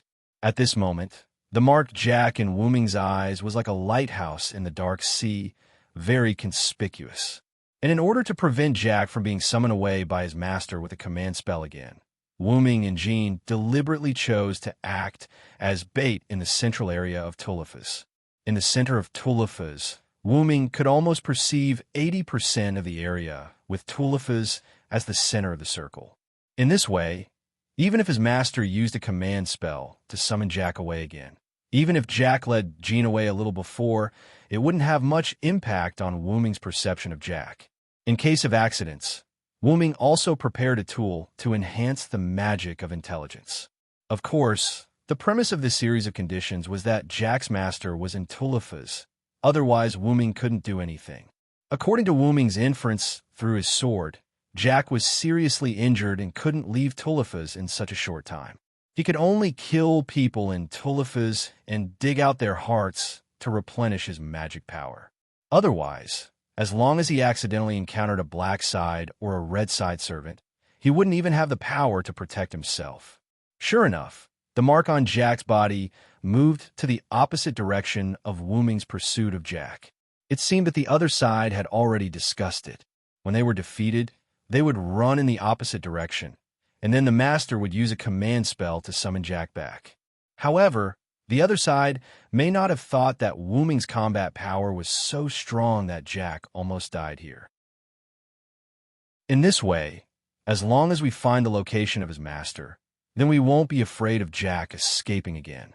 With that, Wu Ming instantly turned around, released his magic power, and burst toward the place where Wu Ming sensed at the moment.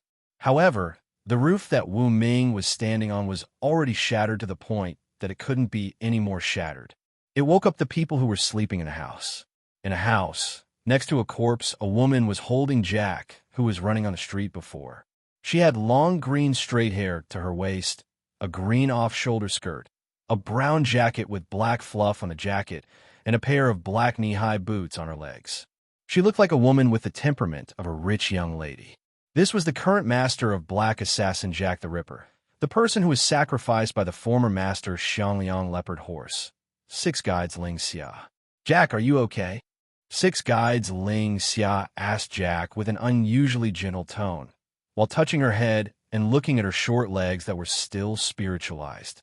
It hurts, Mom, it hurts. Jack choked with tears in the corner of her eyes.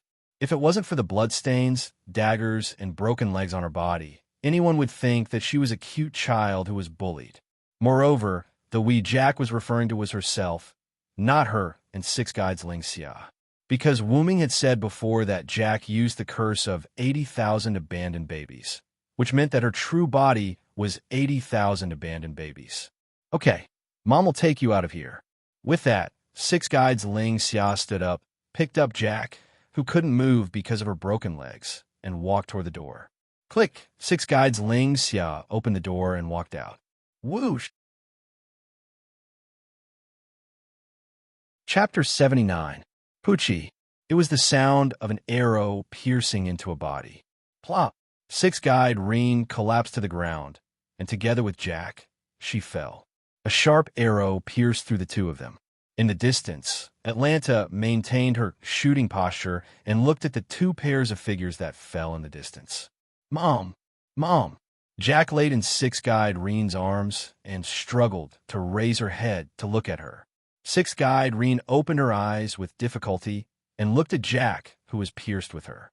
She raised her hand and stroked Jack's face. Jack, it's okay.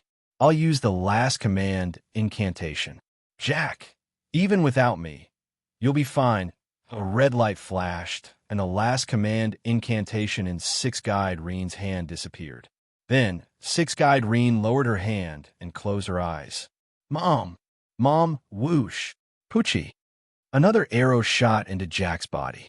Jack could no longer hold on and fell down. Atlanta walked out of the thick fog, looked at the mother and daughter, and shook her head. Such a young child, and yet she became a heroic spirit. She sighed as she spoke. However, at this moment, Jack's corpse moved. Jack stood up as if nothing had happened, and stood up together with the arrow that pierced her and six-guyed Reen. Atlanta quickly jumped back and aimed at her with her bow. Jack turned her body and stood in front of Atlanta. Her head suddenly turned 90 degrees, looked at Atlanta, and said, "Why? Why? Poochie." Then, Jack's body suddenly burst open, and a huge cloud of smoke instantly spread out with Jack as the center. The smoke enveloped Atlanta and Wooming, who had already rushed over, and even Jean d'Arc, who was holding a child in the distance, was also involved. A large amount of magic smoke filled Wooming. Wooming closed his eyes and used his mind's eye and his magic detection to explore the surrounding environment. "This is an inherent enchantment," Wooming said in surprise. When the smoke dissipated, the scene in front of Wooming had completely changed. Wooming was now at the intersection of an alley. Wooming frowned and looked around. Decay and dilapidation filled this era. The smog produced by industrial production completely covered this city. Everything in front of him, the walls, the ground, and the houses were all grayish-black, an uncomfortable color. Looking at the newspaper that was blown by the wind, Wooming reached out and grabbed it. What entered his eyes was a large amount of English. "I see. If I'm not mistaken, this should be England in 1888. Wooming tossed the newspaper aside and began to walk out of the alley. Just as he was about to reach the main street, he heard a cry for help. "Let go of me! Help!" Wooming looked in the direction of the cry for help. It was a burly man with a beer bottle who was bullying a teenage girl. The girl's face was covered with a thick layer of foundation. Her face was made up like a young married woman, and her lips were painted with bright red lipstick. Her face and body did not match at all. For such a young child to come out with such thick makeup, Wooming could already tell what this young girl did for a living. "Stop!" Wooming shouted. Even if he knew that all of this was Jack the Ripper's imagination, an illusion created by the inherent enchantment, Wooming could not help but stop this scene. When a man noticed that there was someone else, he hurriedly ran away. When the girl saw Wooming, she also ran away in a panic. However, the place she escaped to was the main street. The moment the girl left the street, a carriage rushed towards her. In her desperate eyes, the carriage was getting closer and closer to her. Wooming reached out his hand and pulled the young girl back before she could react. The girl looked at Wooming and did not say anything, nor did she have any intention of thanking him. Once, she turned around and prepared to run away. "Is this the environment you live in, Jack?" Hearing this sentence, the girl paused for a moment, then turned her head to look at Wooming. "That's right. This is the miserable world in which we abandoned babies by those prostitutes live." Looking at Wooming, who still wanted to say something, she did not intend to listen. Instead, she turned around and left. The girl looked at Wooming's departure and froze in place. Then, she also left Wooming's perception range, not knowing where she went. Because of the Industrial Revolution, England became unprecedentedly powerful, and after becoming powerful, it brought about decadent prosperity. Although not everyone was decadent, from the current living situation in the inherent enchantment, these children must not be living well. The reason why Wooming decided not to kill Jack, and even ignored one of the Jacks he met just now, was because Wooming felt that they should not bear this kind of pain and this kind of curse. As for whether he could save Jack, Wooming already had some ideas in his mind. After all, he was also called a hero. The most important thing is to find Jahan first. With her personality, she will definitely release Jack. At this time, Jahan met Jack. No, it should be said that Jack found Jahan himself. Jahan walked on the smoke-filled street, looked around at the streets that were completely different from Tullifa's, and said, "This is London?" Looking at the illusory black, undead passers-by on the road, Jahan frowned. This is the black assassin's dream, her nightmare. At this moment, Jack, whose body had become abnormally small, quietly appeared behind Jahan, and then bursts of smoke began to surround Jahan. And Jahan seemed to have sensed it, and her body emitted light, dispelling the surrounding smoke. And Jack, on the other hand, fled in a hurry. Jahan turned around and looked in the direction Jack escaped. There. After saying that, she followed. On the other side, Wuming was looking for Jack's body with his intuition and accidentally found a pair of acquaintances. Sieg? Astolfo? How did you get here? Wuming looked at Sieg, who was being comforted by Astolfo, and said, Oh, it's Cedric. That's great. Just now we learned that Jack's master used a command spell, and we searched according to the magic source that Sharon accidentally found. Just when we landed, a cloud of smoke suddenly surrounded me and Master, and just now, something like an illusion appeared. Master couldn't accept it for a while, so I was comforting him. Astolfo explained. Cedric, Mr. Sieg raised his lowered head and looked at Wuming with unusually tired eyes. Is that real? Ryder told me that it's not real. But Wuming looked at Sieg and said, Since you saw it, you must accept it, Sieg. After hearing this sentence, Sieg's eyes instantly widened. In other words, it's all real, Sieg said with an I knew it expression. But the people or things you've been in contact with these days are not fake. I can only say that humans are such an animal. Looking at Sieg, who was still in a daze, Wuming looked at Astolfo. Astolfo, I'll leave Sieg to you. You stay here and protect him. Don't let him run around again. Oh, I got it. After saying that, Wuming turned and left. He still had to find Jack. Chapter 80. Joan of Arc chased Jack until a dead end, where Jack could no longer escape. Joan of Arc looked at Jack, who stopped moving forward, and said, What? You're not going to run anymore. The young Jack looked at Joan of Arc, who exuded a holy aura, and said in fear, Are you not afraid of Jack the Ripper? Joan of Arc shook her head calmly. All of you are nothing more than victims of a tragedy.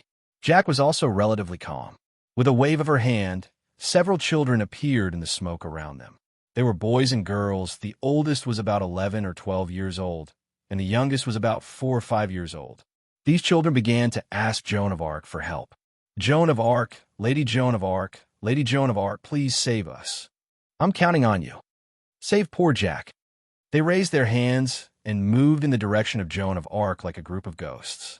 Joan of Arc said without changing her expression, I can't do it. In an instant, these children stopped their actions and looked at Joan of Arc with their eyes wide open. You have been absorbed by the legend of Jack the Ripper. Then, Joan of Arc's right hand began to glow. Even if I can beat you down, I can't save you.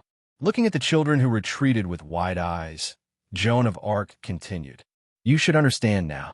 The swelling hatred and the despair of the victims have changed you and turned you into the legend of Jack the Ripper. The young Jack's body retreated in disbelief with a look of despair on his face. Joan of Arc raised her hand and looked at Jack. At this moment, an arrow was shot at Joan of Arc. Joan of Arc retreated abruptly, and the light on her hand disappeared. Joan of Arc looked at Atlanta, who was standing on the roof next to her, and said, What do you want to do? Red Archer. Atlanta jumped in front of the children, protected the children, and then pointed her bow at Joan of Arc. That's what I want to say.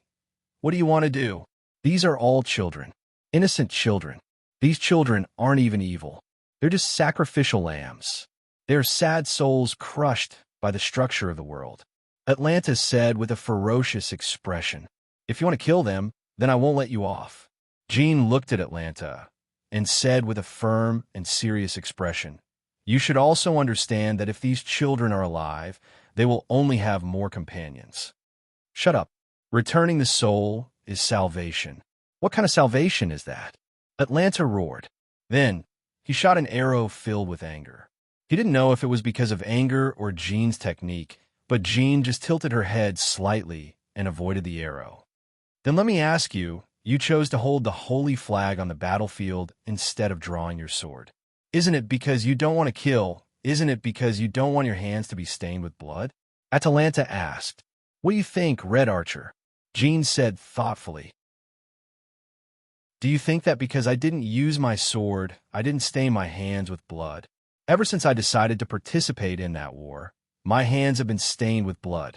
It was also because of Cedric, who helped me share the blood, that I was called the Saintess by later generations. If you really think so, You are not the saintess at all. Atlanta was angry again. Because of this, I never thought of myself as the saintess. Jean said naturally. What? Atlanta was a little surprised.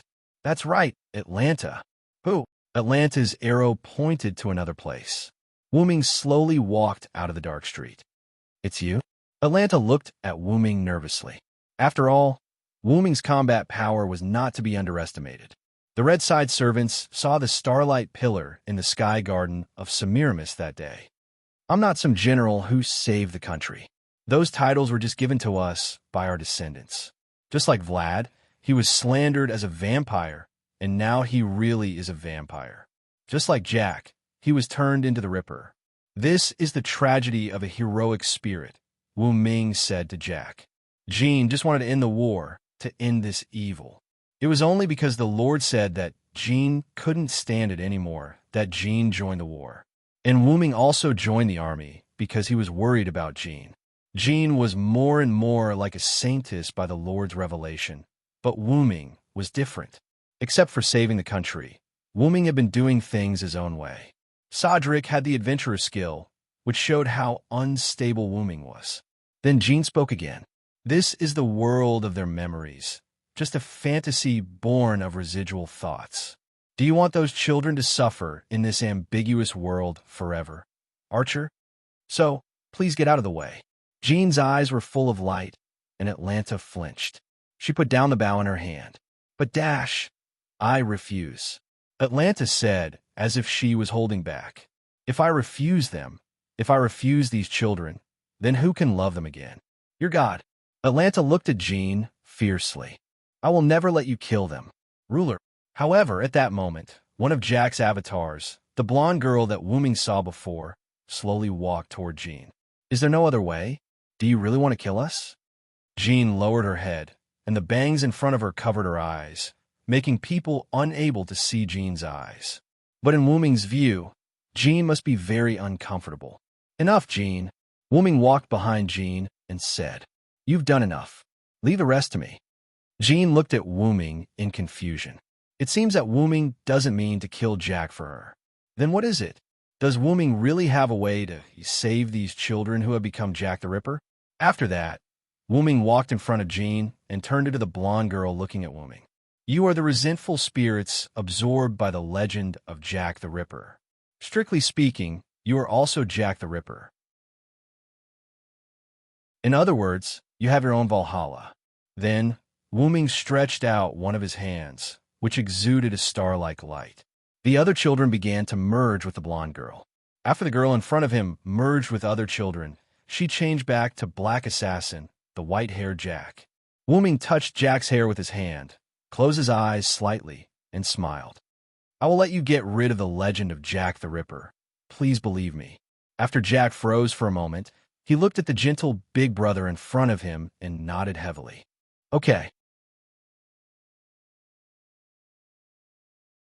Chapter 81. After seeing Jack nodded with a smile, Wu-ming began the ritual. He closed his eyes, and the glowing hand that touched Jack's hair shone brightly, instantly drowning the surroundings, making Jean and Atlanta unable to open their eyes. At that moment, Wu-ming and Jack were in a sealed space. Wu-ming looked at Jack, who had her eyes closed, and then looked around. In addition to Wu-ming and Jack, there was a lot of black smoke in that space. The black smoke exuded an unusual aura. Is this Jack the Ripper's curse? Wu-ming looked at the black smoke and frowned. Jack, who had her eyes closed, opened her eyes and saw Wu-ming and Jack the Ripper's curse that had been entangling them. Jack looked a little panicked at the moment. Although those curses had been with them for almost 200 years, they were still afraid when they saw those curses at the moment. Wu-ming stepped forward and hugged Jack, saying softly, It's okay, Jack, I'm here. Jack didn't know why, but after hearing Wu-ming and the others' words, she calmed down and felt that those curses were not so terrible. Because of resentment, you became a collection of resentment, but because you were absorbed by Jack the Ripper's curse, you had to become Jack the Ripper, unable to reincarnate, and have been cursed. Jack looked at Wu-ming in confusion, not knowing what Wu-ming meant. Wu-ming touched Jack and the other's little head and continued. So if someone takes your place to bear Jack the Ripper's curse, doesn't that mean you're liberated? Jack stared at Wu Ming in disbelief. They already understood what Wu Ming meant. But in that case, big brother, I will become Jack the Ripper, right? Wu Ming smiled. Don't worry, I'm the demonic dragon. I won't even blink an eye for a curse of more than 200 years. Wu Ming's plan was to absorb Jack's curse into his body by communicating with Jack's soul. In that way, they would just be resentful spirits. Finally, with Joan of Arc's prayer, he could purify the resentful spirits and let them enter heaven or reincarnate. Then, I'll start, little Jack. Wu Ming closed his eyes, and his body emitted a faint light. The surrounding black smoke began to struggle to be absorbed by Wu Ming's body. Wu Ming vaguely seemed to hear someone struggling. That's Jack the Ripper, Wu Ming thought. Soon, at a speed visible to the naked eye, the black fog was completely absorbed by Wu Ming. Now the entire space was no longer shrouded by the black fog, and it was no longer so eerie and terrifying. However, because of the resentful spirits, there was a trace of coldness here. Okay, now you're no longer Jack. Wu Ming took a deep breath and said to the souls in front of him, Are we really saved? She shed tears and looked at Wu Ming in disbelief. I promise. She hugged Wu Ming excitedly and cried, Thank you, thank you, thank you. They just kept thanking him, and this was the only way to express their feelings. Then let's go out. Okay, outside. When a star-like light emitted by Wu Ming no longer flickered, Joan of Arc and Atlanta opened their eyes. At this moment, they found that they were no longer in the inherent enchantment, but returned to Tulifas. Sieg and Astolfo, who were also swept into the inherent enchantment before, also appeared on the street not far away. As for the dense fog, it had also disappeared. After reacting, both Joan of Arc and Atlanta looked at the place where Wu Ming and Jack were before. They found that there was only a child with an illusory body beside Wu Ming at this moment, and Jack's servant reaction had disappeared. I've rescued Jack from Jack the Ripper's curse. Now she's no longer Jack.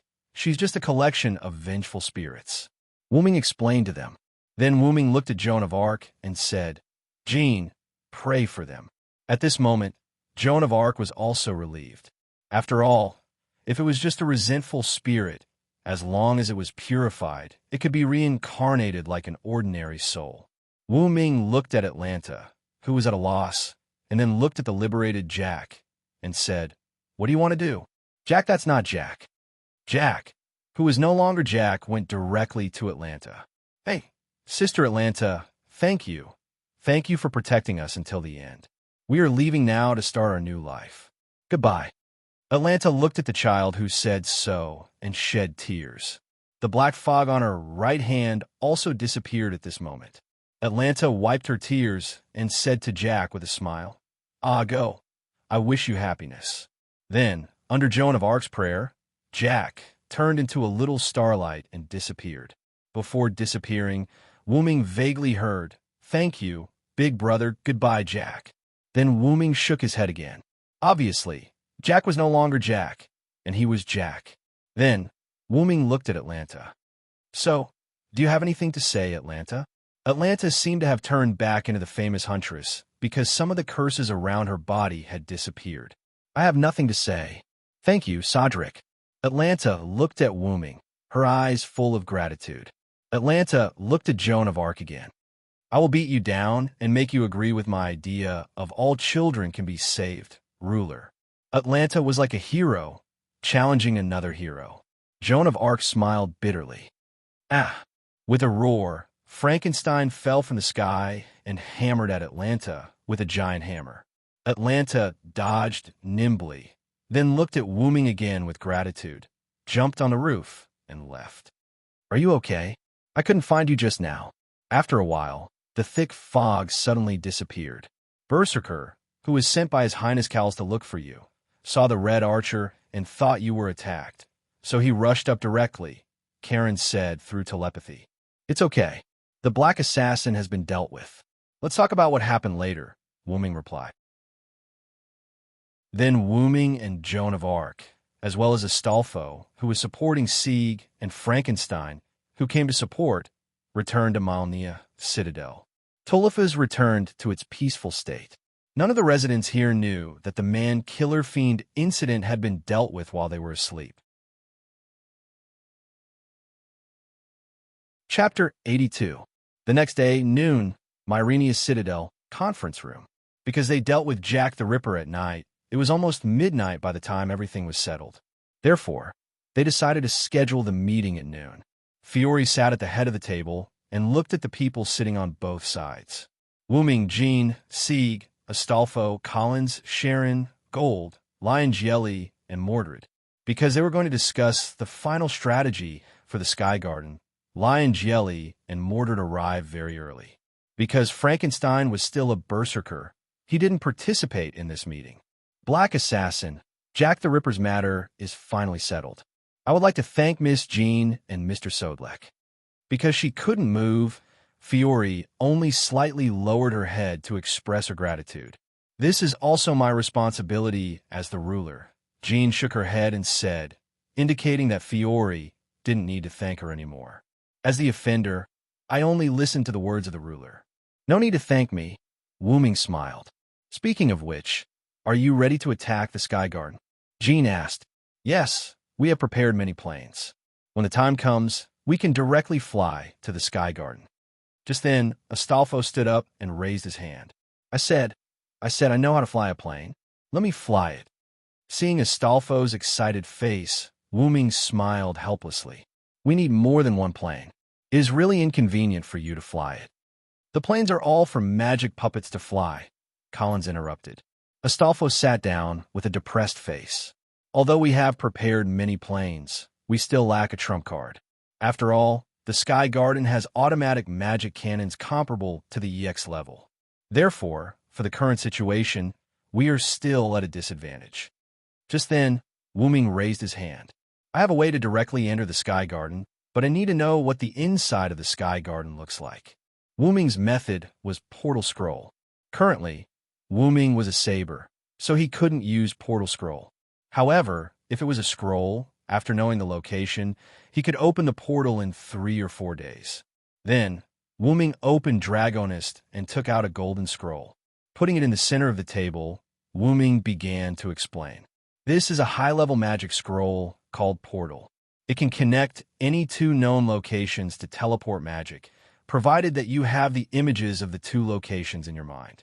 Then Wuming looked at Sharon and said, Sharon, if you have been to the Sky Garden and are the teacher of the great heroes of Greek mythology, you should be able to use this scroll, right? Everyone looked at Sharon. Sharon picked up the scroll and carefully observed it for a while, then said, This is a kind of magic scroll similar to Norse mythology. I think I should be able to use it, but I still have to prepare in advance.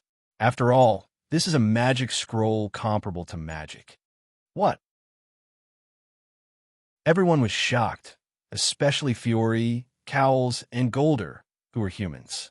You said this is a magic scroll comparable to magic. Gold swallowed. After all, magic in this world was different from magic. Magic was the general term for the act of artificially recreating mysteries and miracles. Even if it was an incredible and mysterious phenomenon, as long as it was caused by nature, it was not magic. In short, it was man-made and natural factors. And magicians had an iron rule. They couldn't show mysteries to the world. When a magician performed magic, if ordinary people saw it, they must forget it or let them think that it was done with technology. Anyway, they could either kill the ordinary person or make them lose their memory. They must not let ordinary people know the existence of magic. As for why, it was because of mystery. A long time ago, when civilization was not civilized, basically all magic was called magic. And people who used magic were called magicians. Now, as more and more people knew about magic, magic was slowly reduced to magic. Hiding was the essence of magic. The more people knew and used it, the power of magic would be scattered and weakened. Because magic was the use of power that had been determined in the root, the more people knew, the weaker its power would be. Just like 10 portions of power being used by one person was the same as being used by 10 people. The fewer people knew, the fewer people would use it. That was why magicians tried to avoid magic from being discovered by ordinary people. And there was a clear difference between magic and magic. Magic could be achieved by modern technology, but magic could not be achieved by modern technology. No matter how long it took, no matter how much money it took, as long as it was achieved by modern means, it was magic. For example, Fireball could be achieved by modern technology, and Fireball was magic.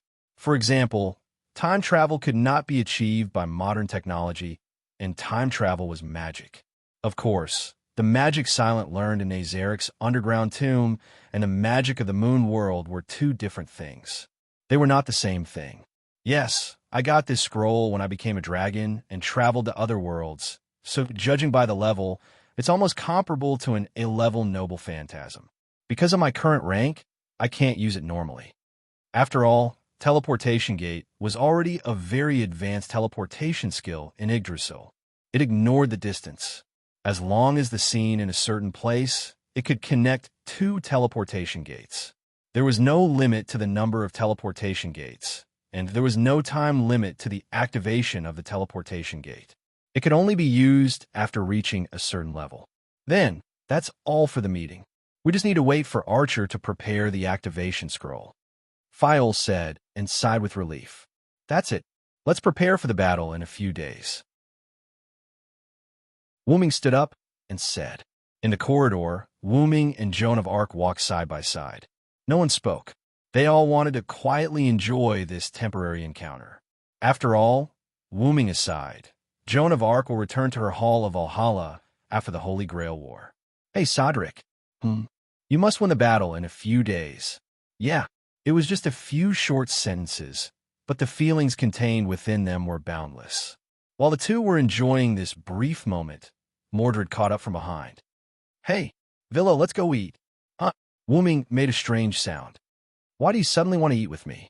Wuming looked at Mordred and asked in confusion. It's not because Master said he wanted to go back to the tomb to prepare.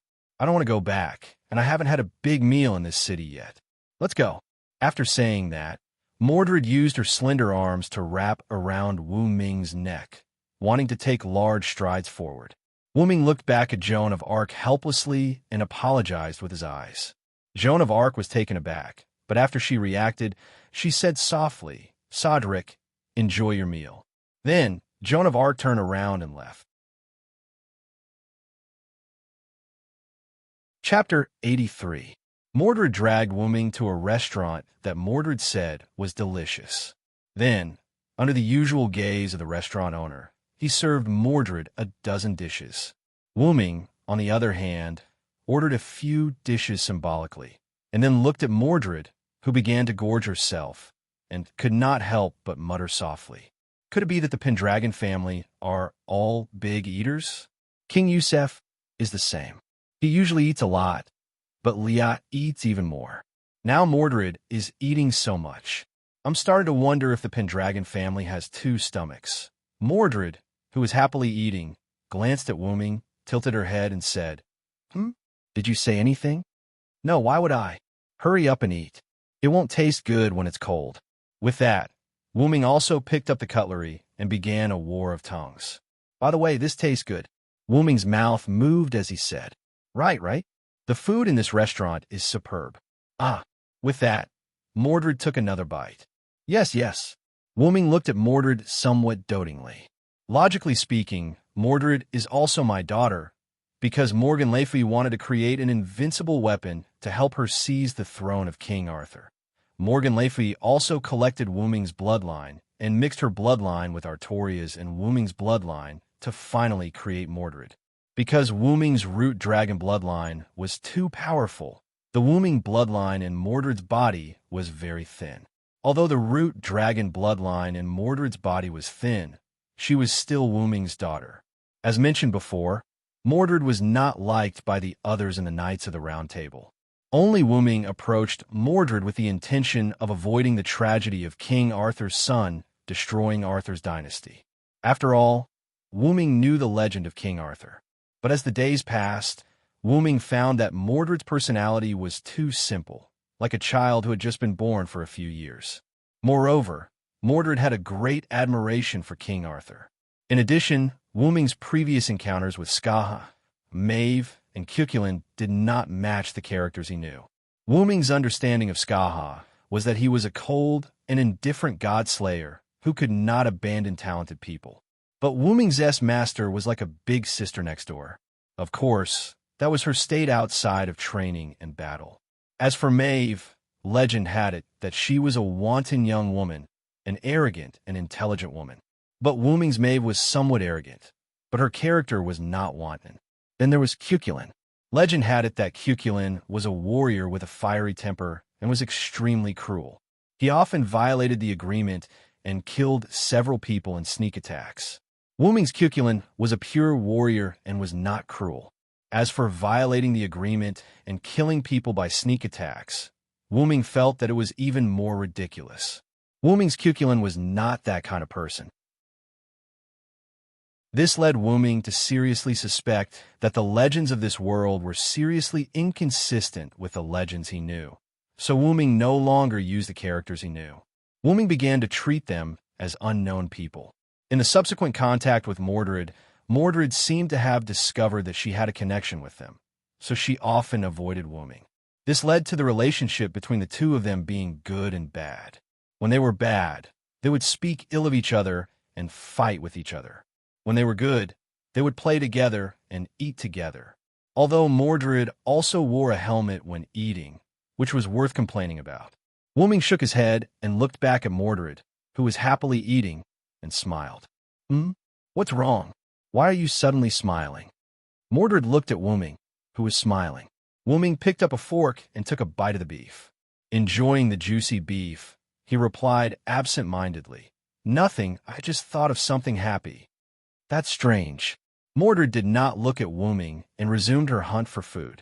At this time, the door of the shop was opened and a pair of figures walked in. Mr. Sodric and Red Saber. Wooming and Mordred looked at the door and saw Sieg Astolfo standing there looking at them.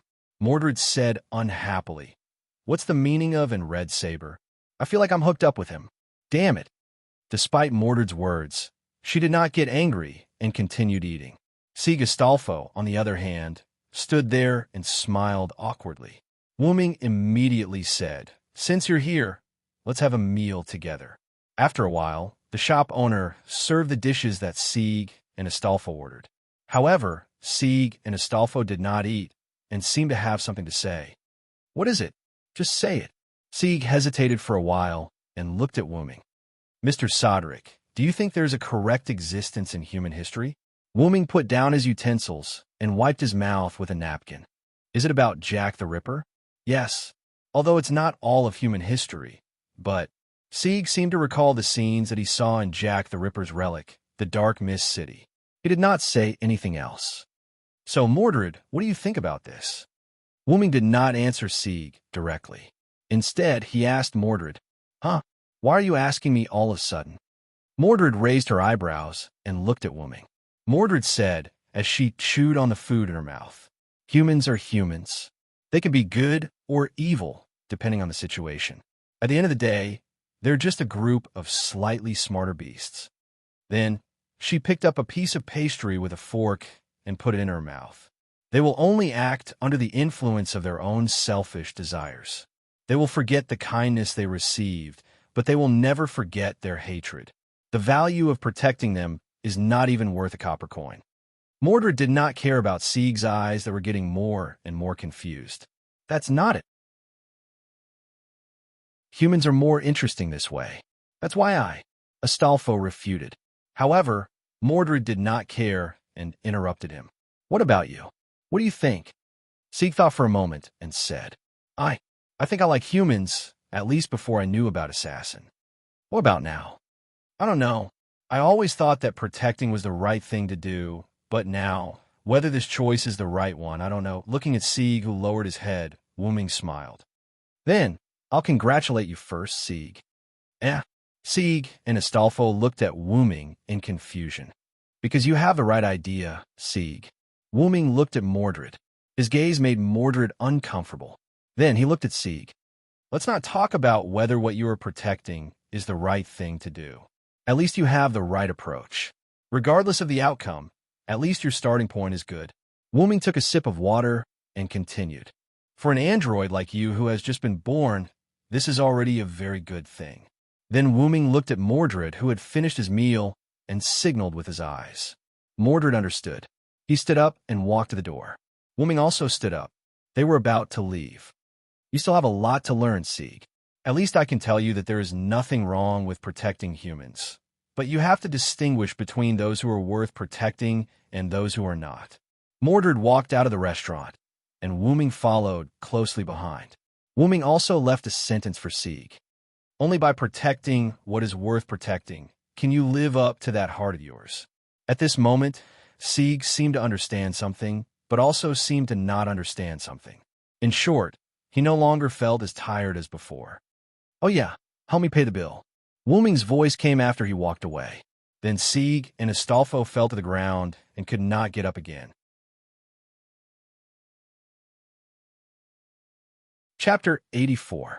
3 days later, in the evening, Blackcaster's abandoned workshop. Everyone gathered there.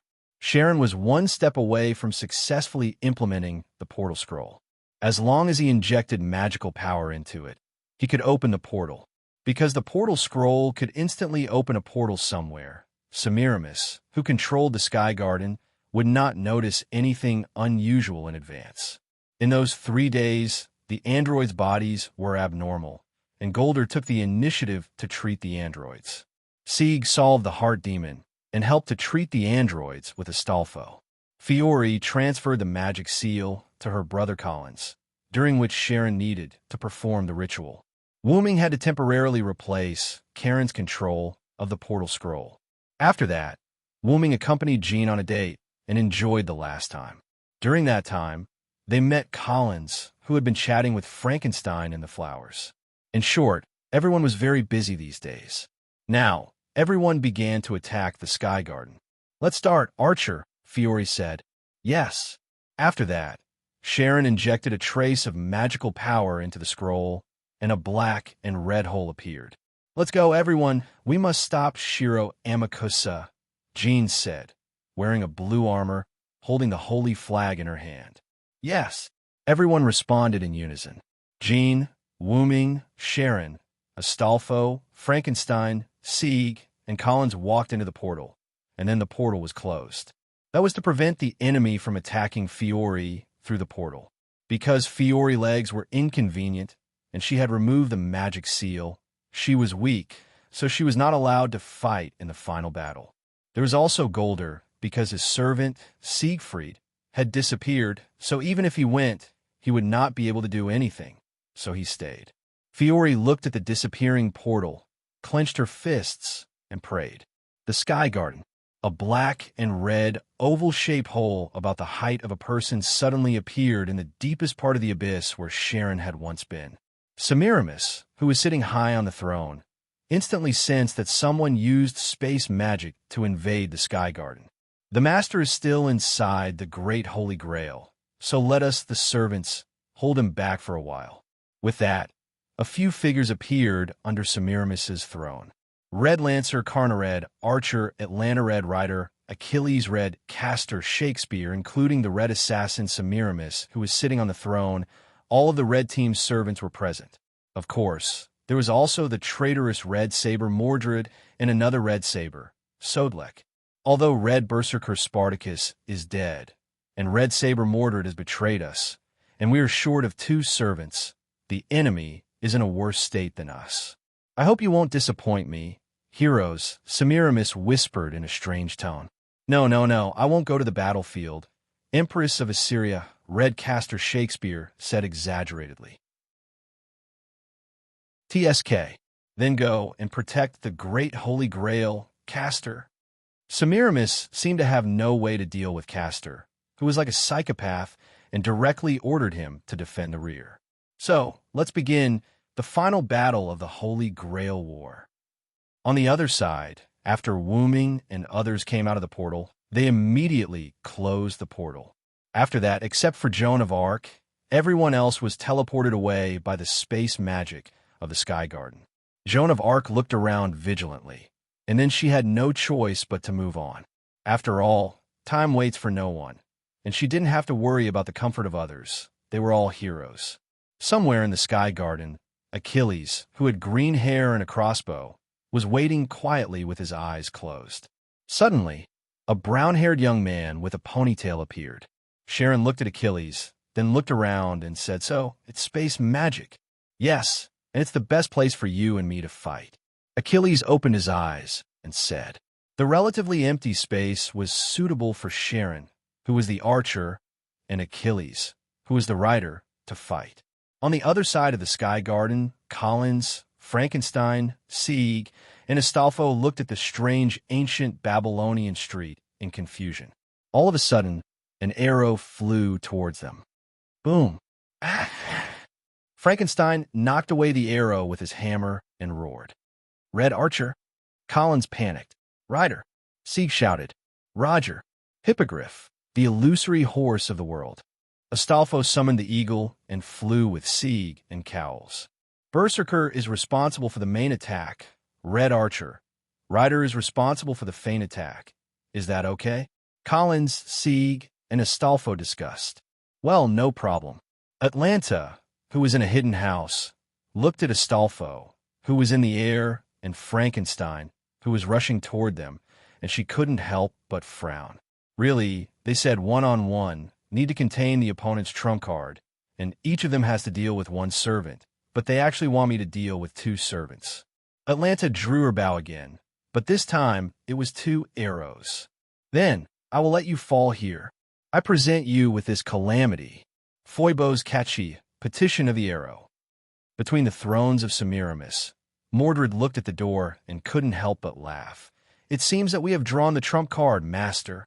But Jelly shook his head helplessly and said, "If possible, I really don't want to draw the trump card." Although he said that, Jelly took the lead and said, "Let's go. Saber, let them see the power of the Knights of the Round Table." No problem, master."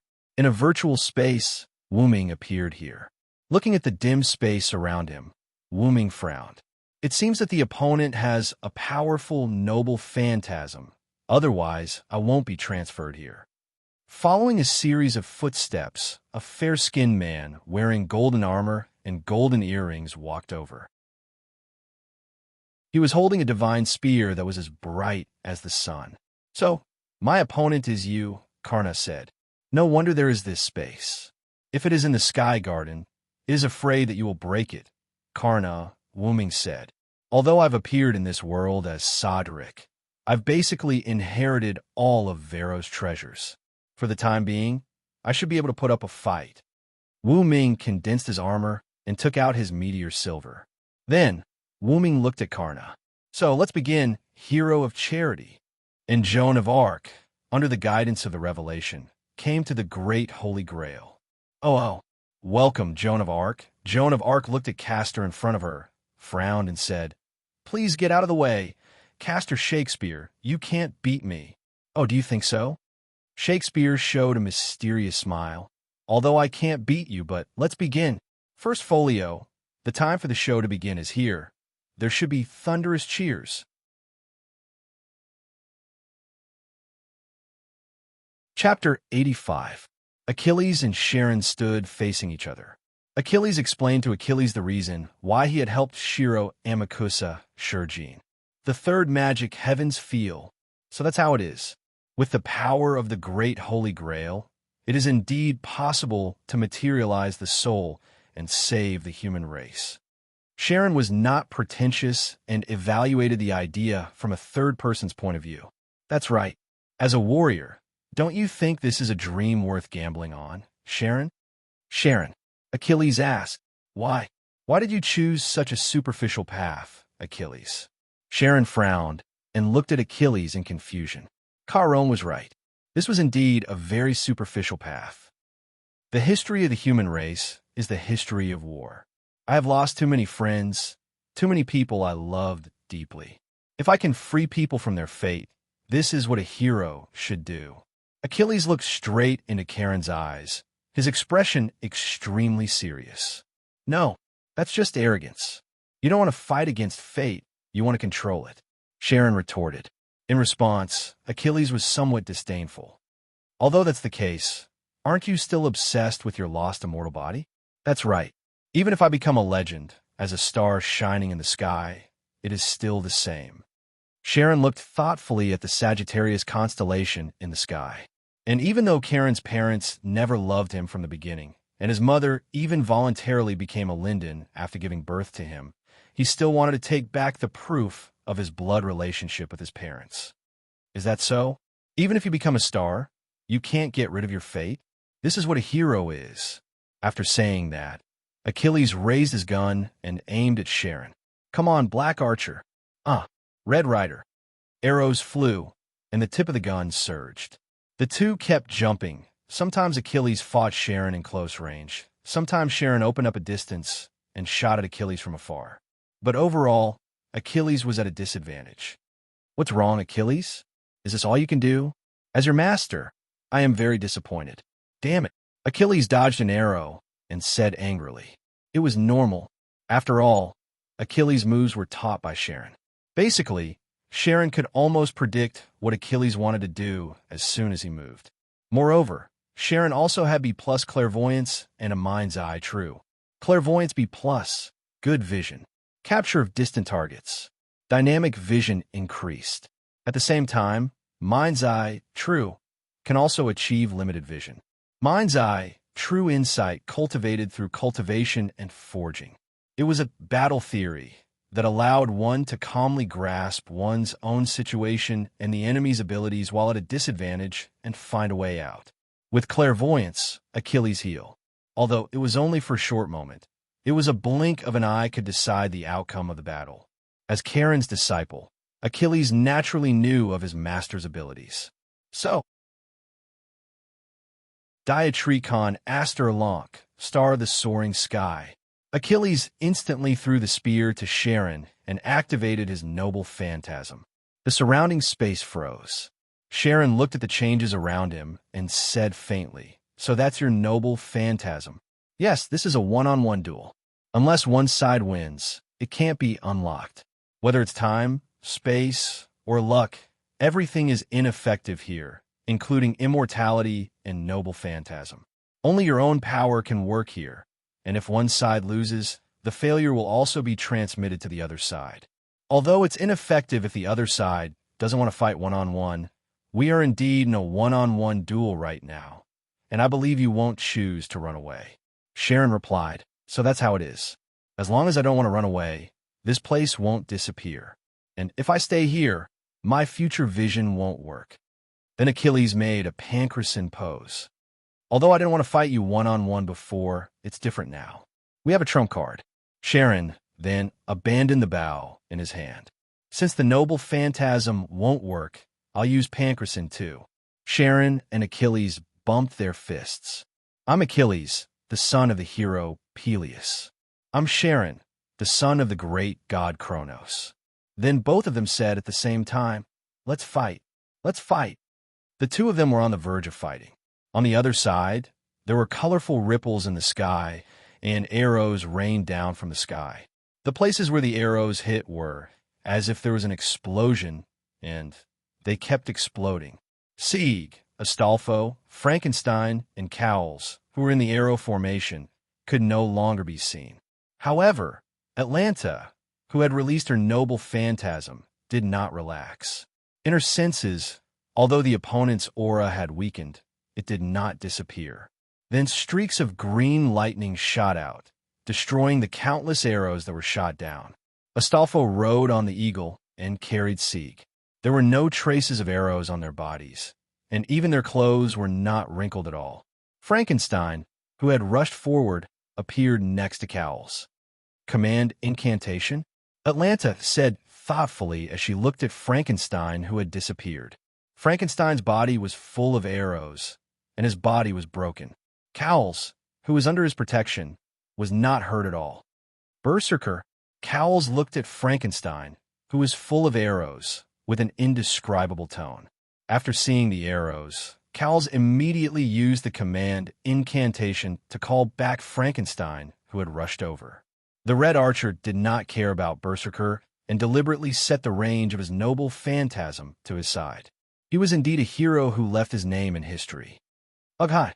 Frankenstein roared angrily, as if he was angry that the opponent had attacked his master, and he was angry that he was hurt.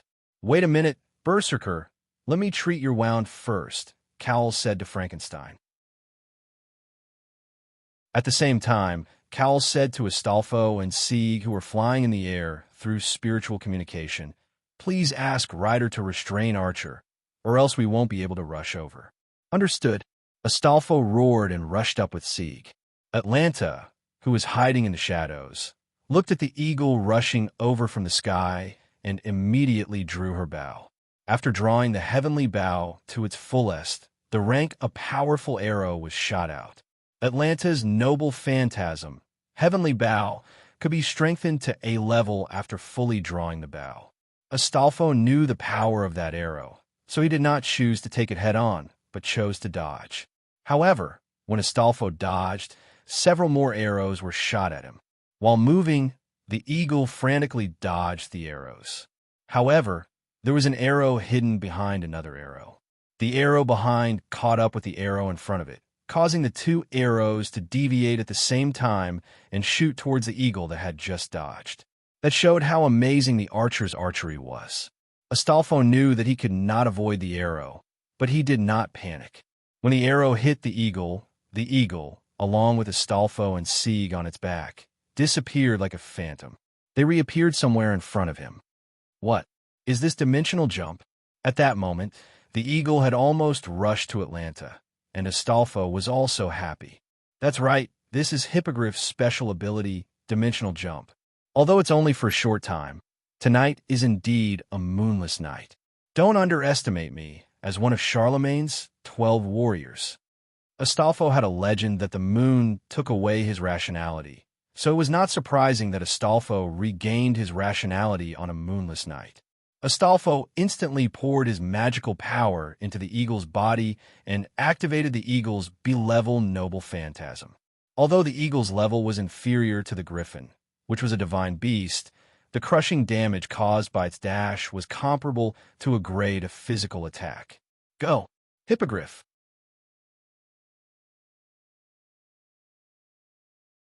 Chapter 86. In the room where the Assyrian Empress Semiramis was located, Semiramis was waiting for the intruder outside the door while thinking about the other servants' battles. As for the battle between the servants on the other battlefields, they might not have the confidence to win, but the red side servants had a great advantage over the black side servants. Although Karna said that he would not care about the others if he saw the black saber was already dead, so there was no problem. Although Atlanta was weaker than Karna, her opponents were Ryder Astolfo and Berserker Frankenstein. Even if she couldn't win, she could still restrain them. How dare Brat talk back to me? If it was the red saber, he could deal with her. It would be uncomfortable if he didn't see her desperate face. As for Achilles and his master Sharon, Achilles promised that he would win, but even if he didn't win, it would be fine.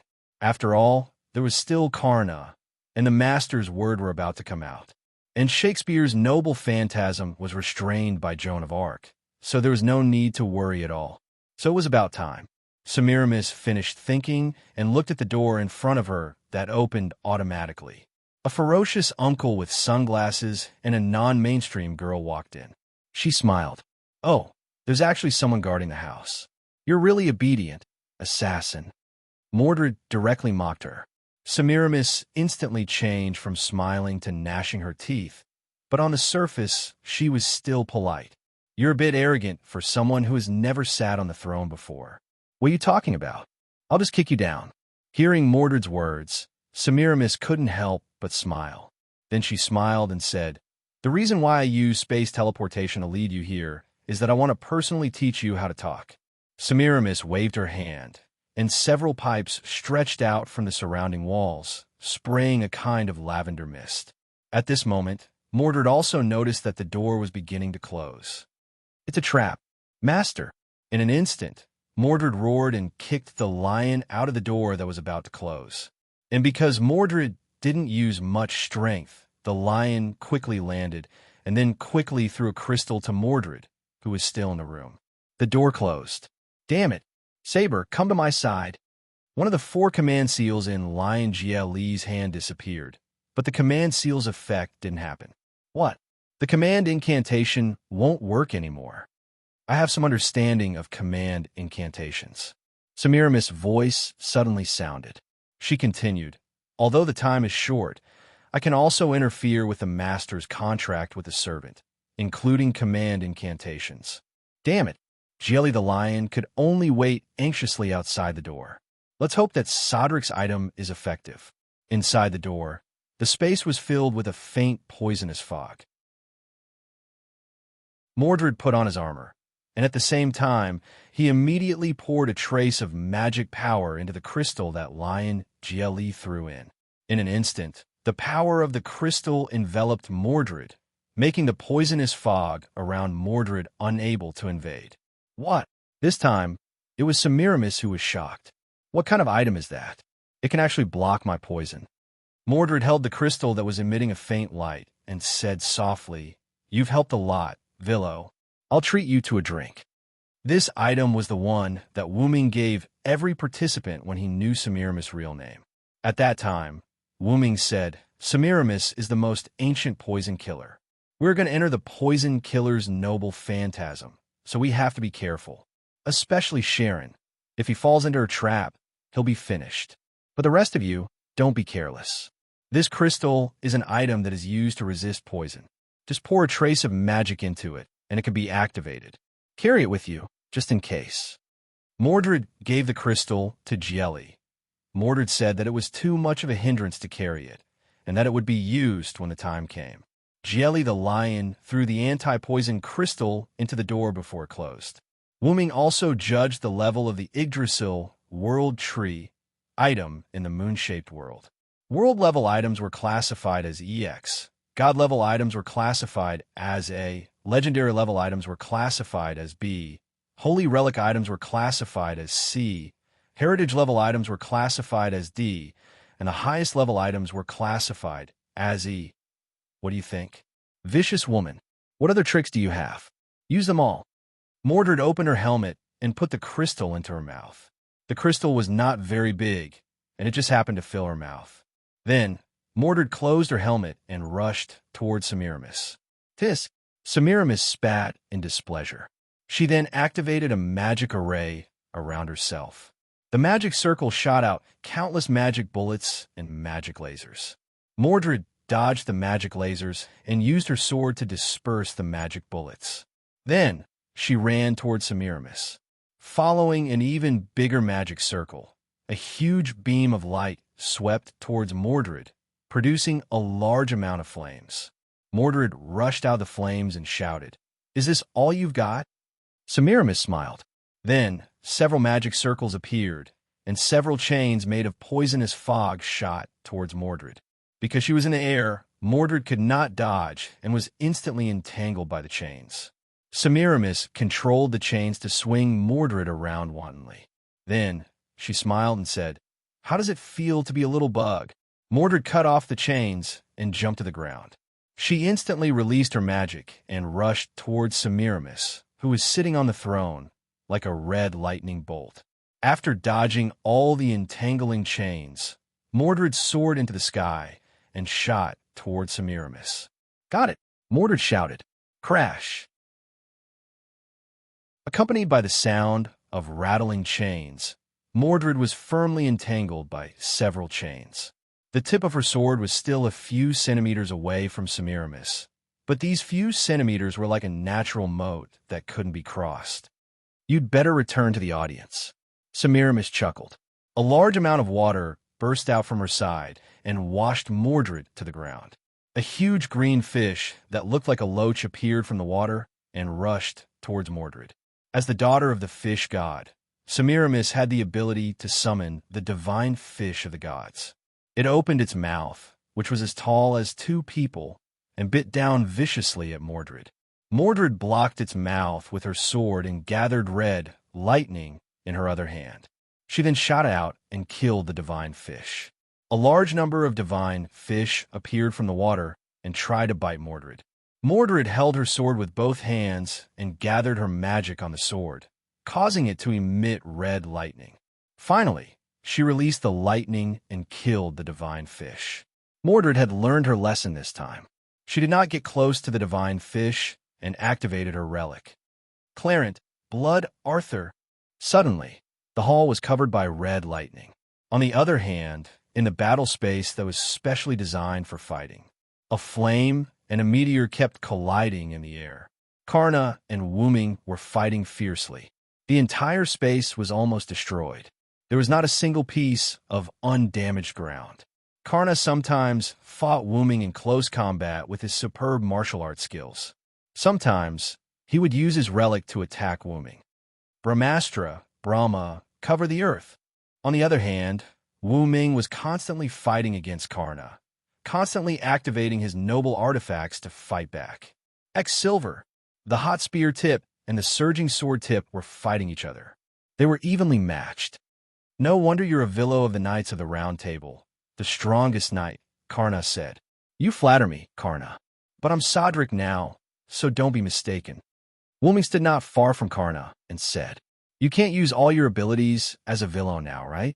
Karna suddenly asked. Although I can't use all my abilities as a Villo, I can use all my abilities as a warrior. Do you want to try, Karna? The two of them looked at each other with a faint smile on their faces. Then I shall show you my hidden noble artifact. Brahmastra Kundla. Come on, Silver. A flame and a meteor collided. The two energy beams fell into a silent zone. Then, like a nuclear bomb exploding, a huge mushroom cloud burst out from the point of contact between the relic and their weapons.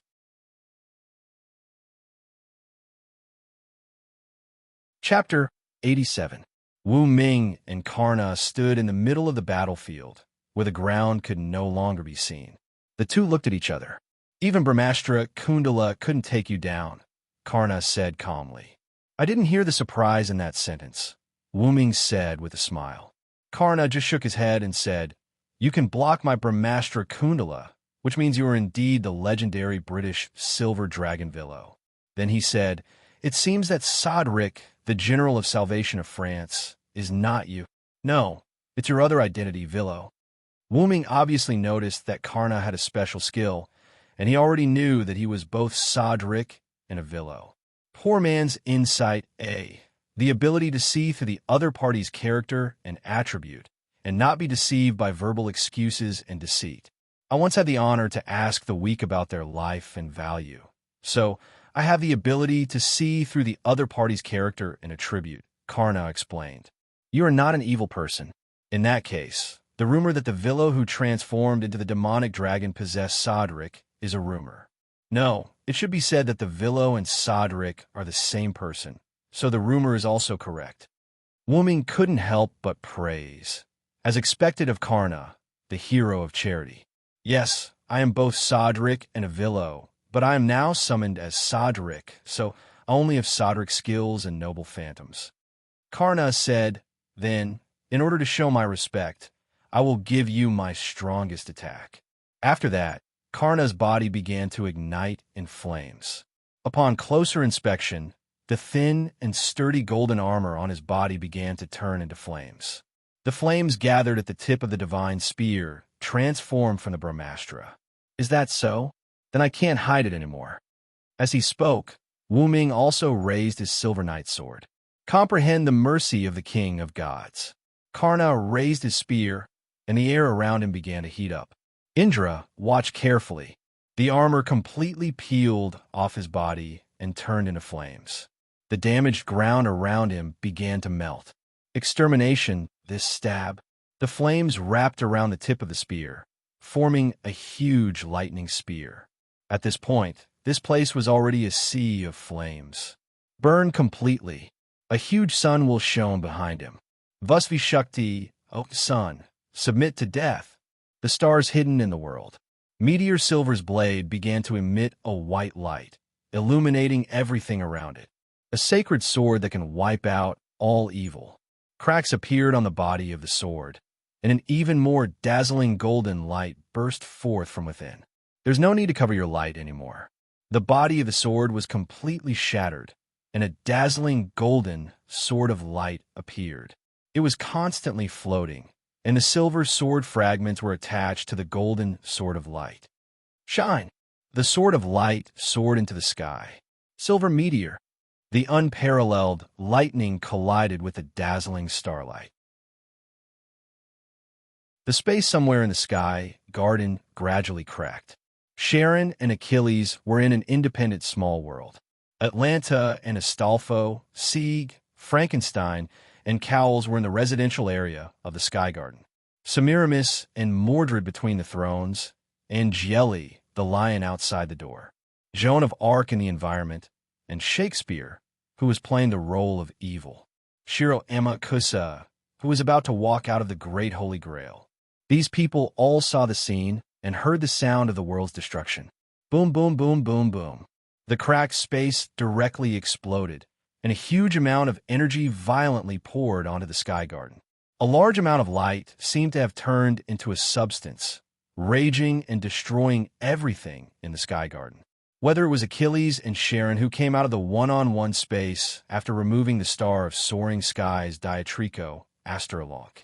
Atlanta, who realized the crisis and fled quickly, and Astolfo, Sieg, Frankenstein, and Cowles, who were carried by the eagle. They were all desperately running in the opposite direction of the light. To be precise, they were fleeing. Almost everyone used skills or noble phantoms. Achilles used his noble phantoms, which allowed him to pass through the vast battlefield in one breath. Even if there were obstacles in the field, his speed would not be reduced. Sharon used his skill, Divine Wisdom A+, to simulate his own skill as a centaur, 1,000-mile scamper. Divine Wisdom A+.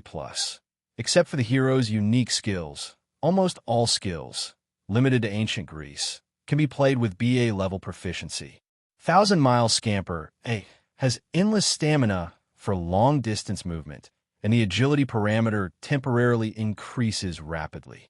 It can also play the effect of increasing the endurance and strength parameter when running at full speed. Atlanta used her skill, Crossing Arcadia. Crossing Arcadia B can move across all obstacles in the field, including the enemy. Because on the edge of crisis, Atlanta did not use another skill, Aesthetics of Pursuit. Aesthetics of Pursuit C. Let the enemy take the lead, and then you can take the lead after confirming the enemy's actions. Although the enemy ran first, and she would overtake the enemy first, Atlanta did not dare to use this skill when the light behind her was spreading rapidly. If she did not run fast enough, it would be bad if the light caught up with her. Astolfo, on the other hand, let the eagle carry the four of them and used Hippogriff's trump card, Dimensional Jump. Dimension Jump. After releasing the true name, the eagle and its rider will switch into a blurry posture and disappear when the eagle screeches. It can escape all forms of observation in the world and even reappear in other places. This ability could be called a bug-level ability, saving the lives of the four of them. No one knew how long it took. The light disappeared, and the original huge Sky Garden disappeared directly.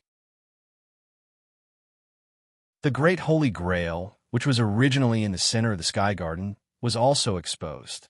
Next to the Great Holy Grail was Joan of Arc and Shakespeare, who came out of the environment.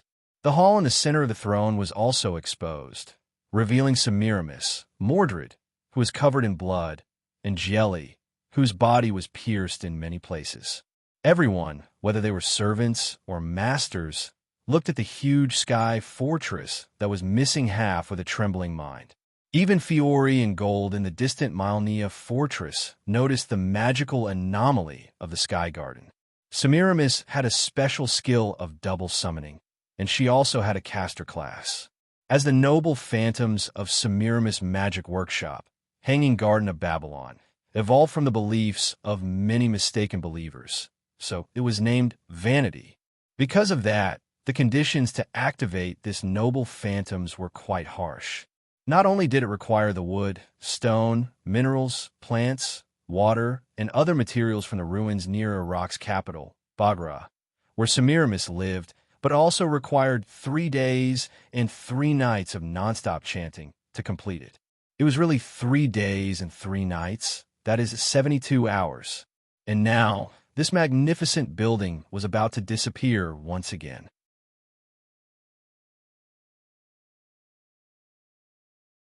Chapter 88.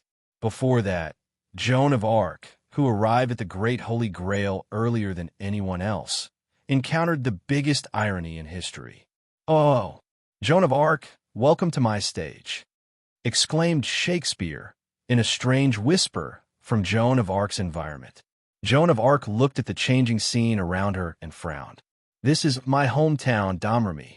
Joan of Arc looked at her clothes that had changed into a village girl style and looked at the small village not far away. "Gee," a gentle female voice came. Joan of Arc turned to look at the source of the voice. "Mother." Joan of Arc was a little surprised. She didn't expect this environment to be so realistic. "Why? Why are you called a witch and burned to death? Why, Jean?"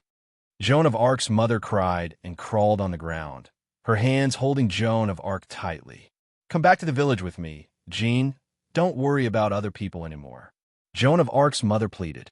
But Joan of Arc didn't pay attention to her mother, not because Joan of Arc was unfilial, but because the environment in front of her was just created by Red Caster Shakespeare. "Red Team's Caster, are you satisfied with this?" Jean said calmly. Then Shakespeare's voice sounded in the air. "No, the drama has just begun. Let's begin the second act." When Shakespeare's voice fell, Joan of Arc found that there were two curtains in front of her, like the curtain on the opening and the closing stage. One opened. When the curtain opened, the scene in front of Joan of Arc changed again. Joan of Arc stood on a high ground, holding the holy flag in her hand, commanding the French soldiers behind her to rush to the British enemy. For a time, the entire battlefield was covered with blood, and a lot of lives were constantly lost.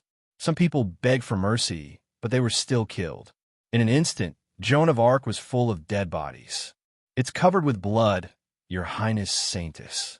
Shakespeare's voice sounded in the air. However, Joan of Arc didn't have much of a reaction to this. "It's useless to show me anything." Joan of Arc then raised her hand and looked at it. "Since the hands of those who follow me are dirty, then my hands are dirty, and I have never felt fear of this." Suddenly, as if a corpse had come back to life, a gorgeously dressed corpse suddenly sat up, but that face was Shakespeare's. He looked at Joan of Arc and asked, "Then, let me ask you as the representative of Charles VII." Then a corpse beside Joan of Arc suddenly raised its head. Needless to say, it was another Shakespeare's face. "You stepped forward bravely and went to the battlefield. Dirty my hands with blood and win back France."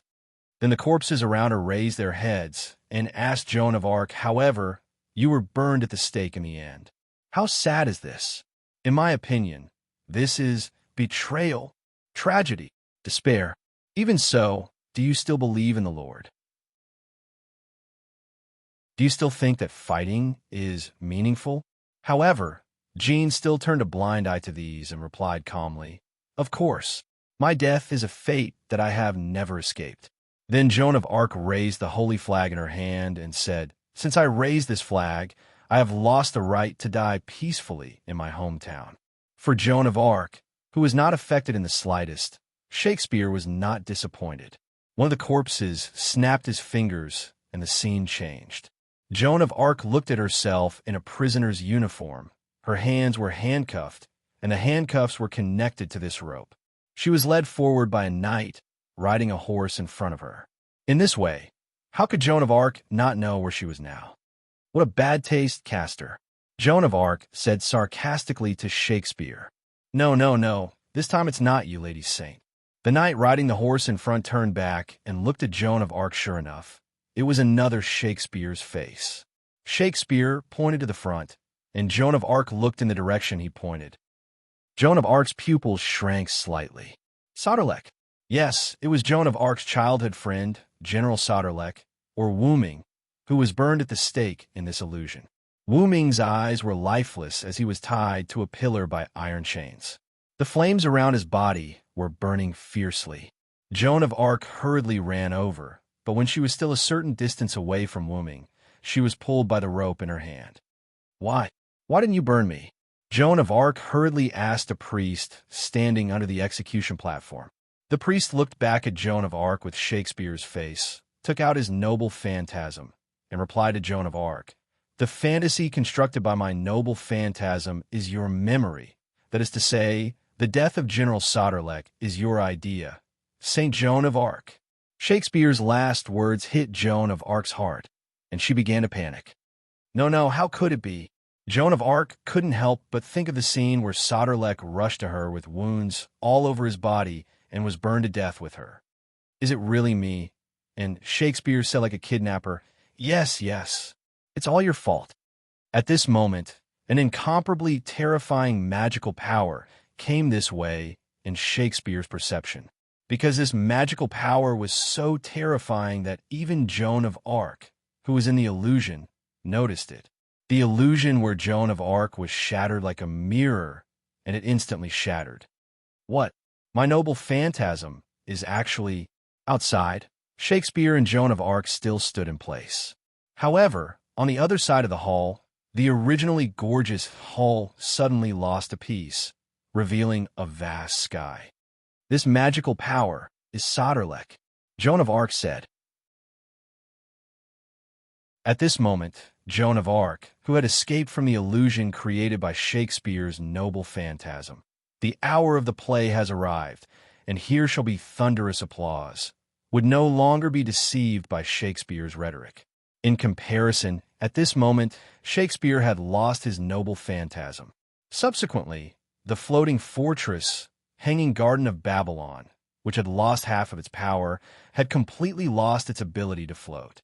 Although the central area had been slightly damaged, this little bit would not be of any help to the Sky Garden, which had lost half of its floating ability. The reason why the floating garden could float was because of the inverted magic inside. Whether it was water or plants, they would flow and grow in the opposite direction. The water would flow from top to bottom, and the plants would stay from bottom to top. At this moment, in the central area with the Great Holy Grail, a large amount of water began to fly to the sky. After leaving the magic range of the floating garden, it fell to the ground. Not only the water, but a large number of broken buildings began to fall to the ground. The remaining half of the floating garden was also on the verge of collapse, slowly falling to the ground. It was getting faster and faster until it fell to the forest below, making a sound like an earthquake. A large amount of smoke and dust rose to the sky, and it lasted for a long time.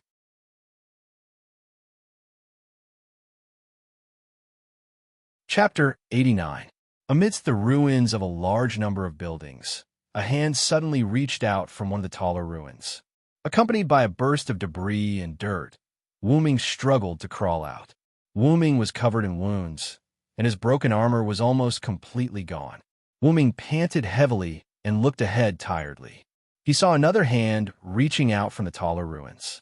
However, compared to Wuming, who struggled to climb out, this figure was more illusory and weak. After getting out of the ruins, he half squatted on the ground. Karna could no longer stand. After all, compared to Wuming, who did not sacrifice any defense, Karna had stripped off the armor that was connected to his skin to form Karna's most powerful noble artifact, Sun Wheel, Obedient Death, Vasvi Shakti. In the Hindu mythological narrative, Mahabharata, Karna was willing to strip off his armor and give it to the Thunder Emperor Indra because he knew that he had been tricked. Indra was moved and gave Karna a divine spear that could kill everything with one hit. The noble artifact that evolved from it became Karna's strongest defense and received a certain degree of damage to obtain his most powerful attack.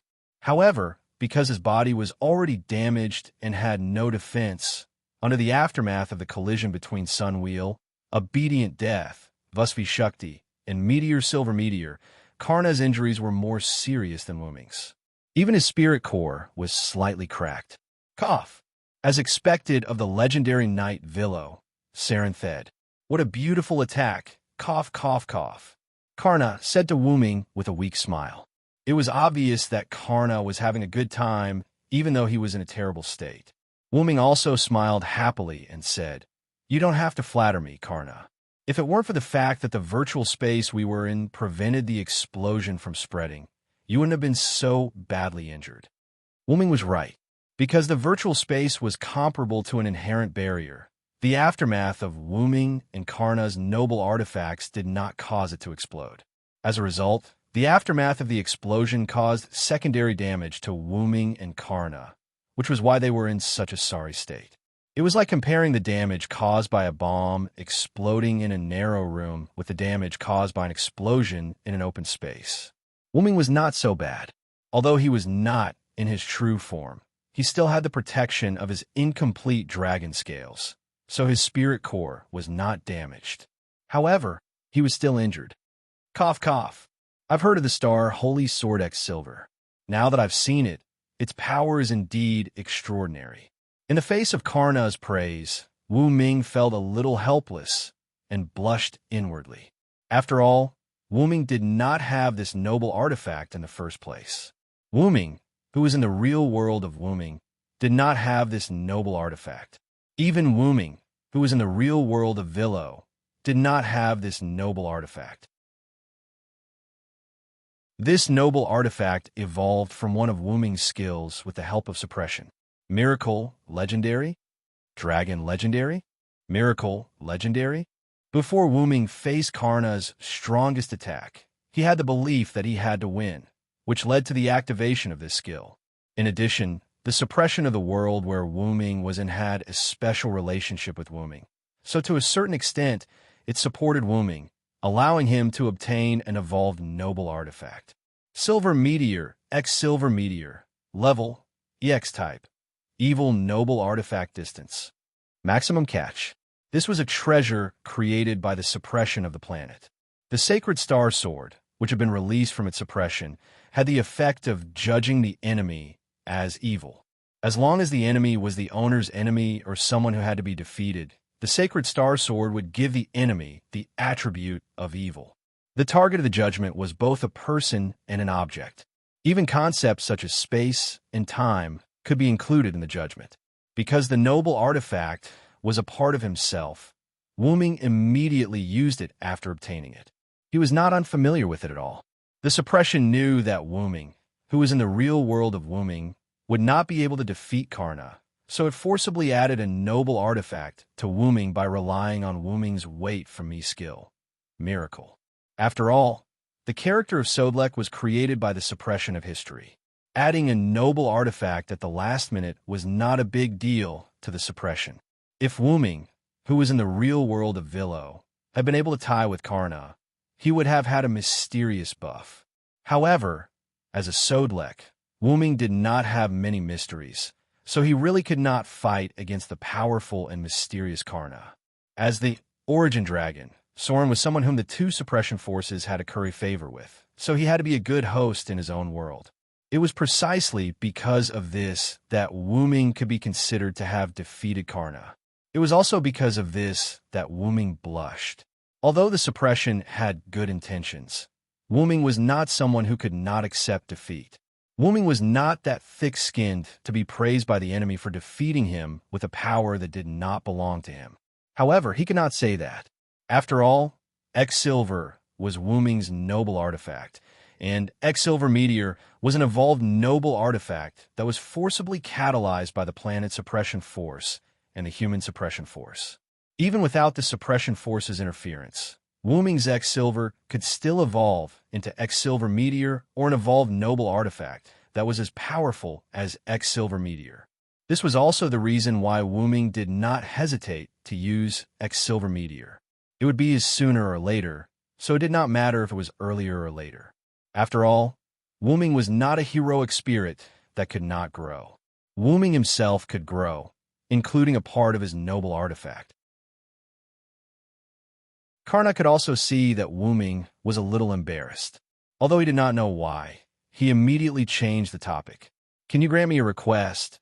Your Excellency, Siren thought." Karna no longer called Wuming Sodric.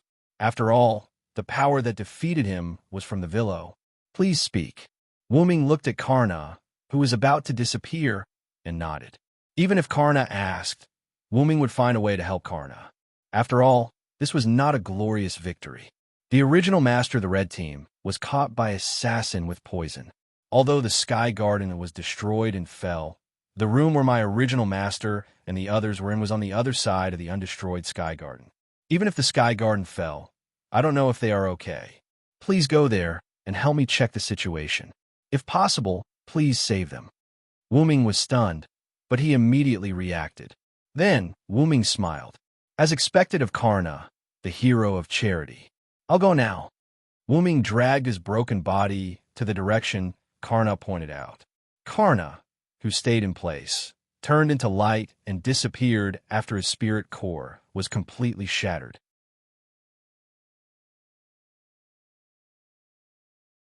Chapter 90. Wu-ming took out many bottles of healing potion on the way, and, after drinking all of them, his body almost recovered. Wu-ming moved his body, and now, except for the serious injuries on his body, there was no big problem. Because Wu-ming had the skill Magic Dragon EX, his mana was not damaged much.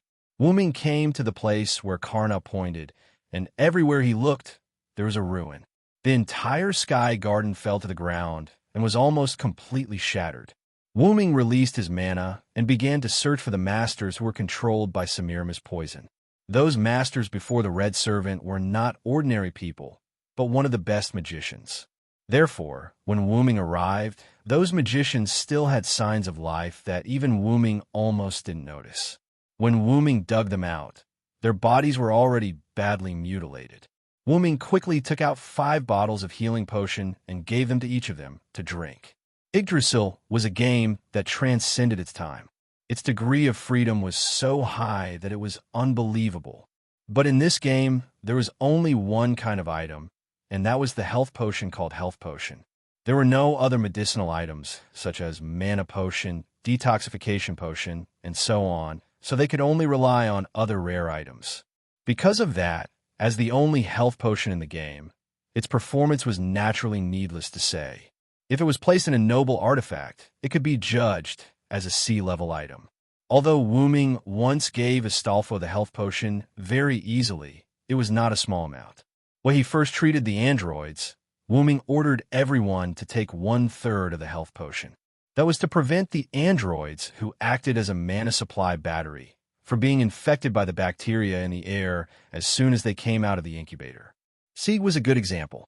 Because he left the incubator for too long, Astolfo said that before Astolfo took Sieg away, Black Archer Sharon gave Sieg a simple treatment. However, androids born as magic power batteries were different from androids born to fight. Because the androids, which were magic power batteries, did not need to move around in the outside world, their creators did not give them excellent physical fitness. It could be said that they would not survive without the nutrient solution in the incubator.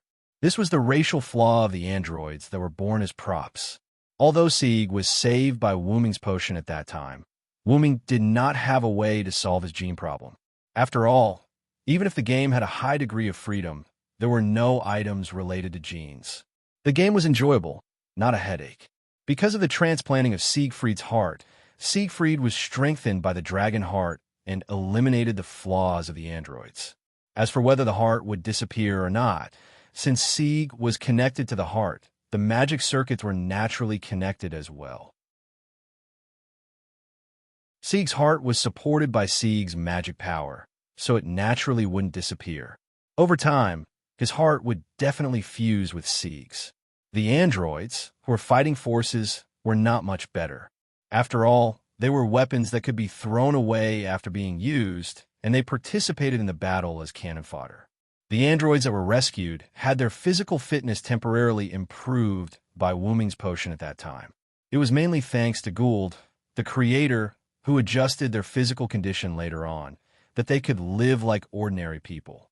As for the 5 masters, Wu-ming was still afraid that they would die halfway, so he gave them a whole bottle of the potion. It must be noted that this was a potion that was comparable to a C-grade item. Seeing that the 5 masters had not woken up yet, Wu-ming remembered that Karna said that they were poisoned. Wu-ming immediately took out a short staff. This short staff could remove the poison status of any item below the divine artifact level. It was an item that could be used by injecting magic power into it. However, it had a limited number of uses. After the number of uses was used up, it would disappear.